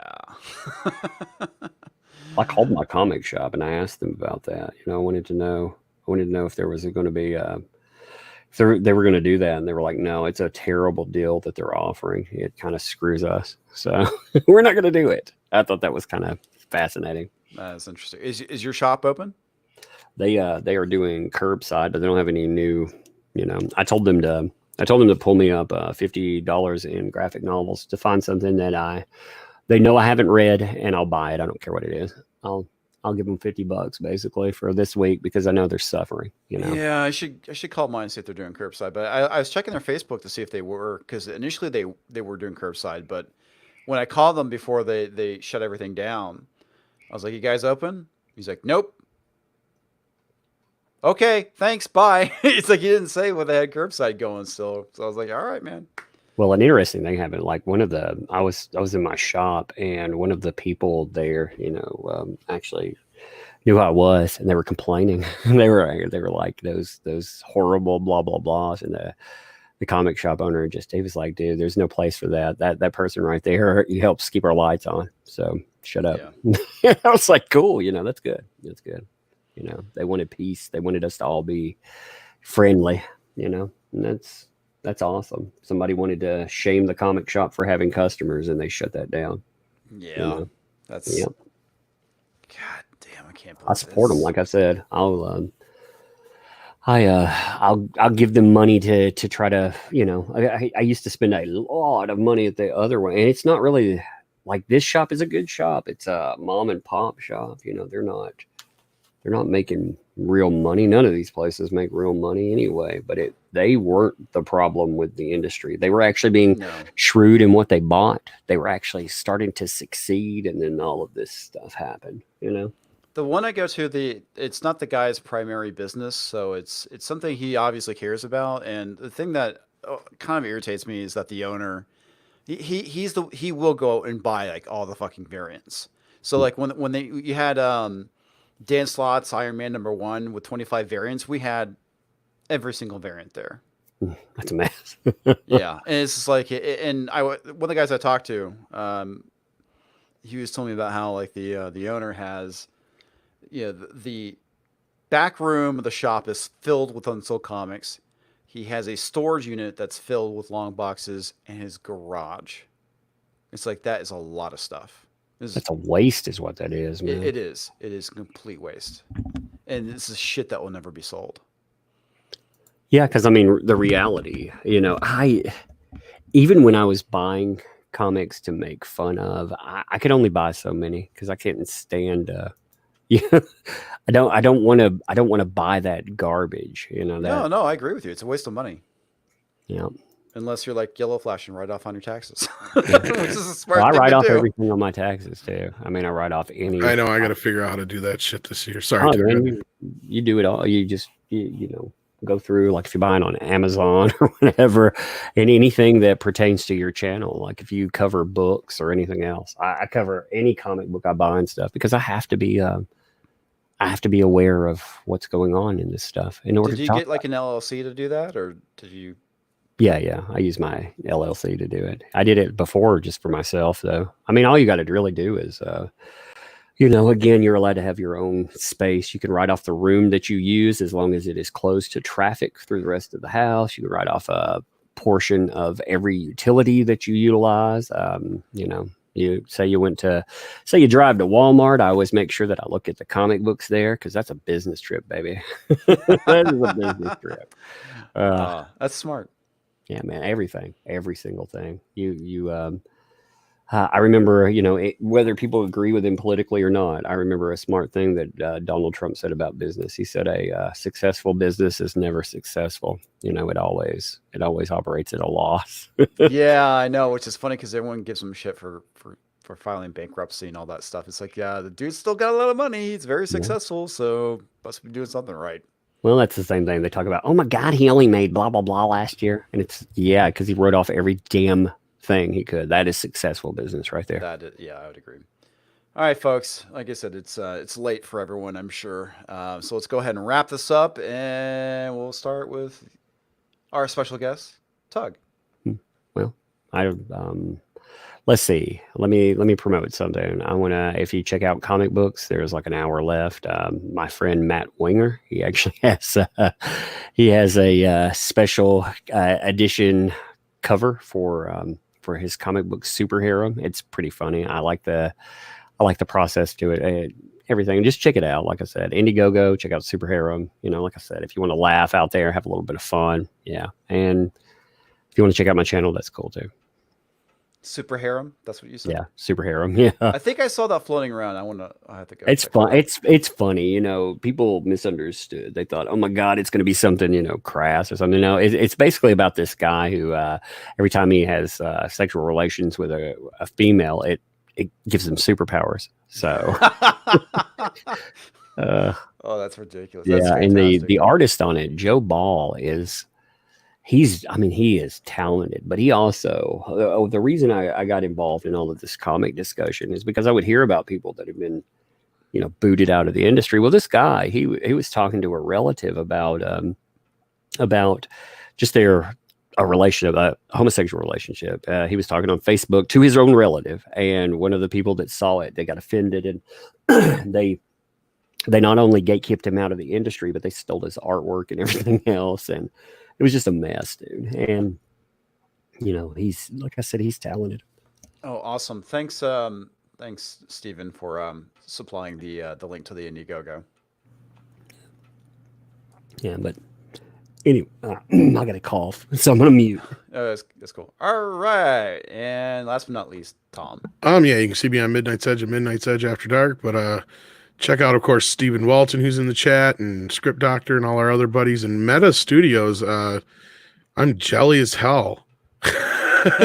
He bagged in an interview with Kevin Eastman, somebody I've been trying to talk to for years. Nice. And he's actually doing it all week. I've been hearing about this. I didn't know it was him, and I'm glad I found him because I heard about this through my buddies. I'm like, oh shit, cool.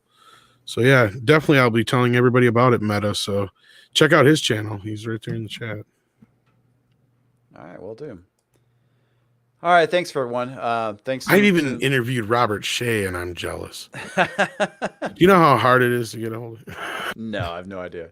Oh, Robert Meyer Burnett. One of the first things he said to me, he goes, "How the fuck did you get a hold of Robert Meyer Burnett? I'm like, or Robert Shea. I'm like, what do you mean? He's like, we tried getting a hold of him for the DVDs for Lord of the Rings for the longest time, and we couldn't get a hold of him.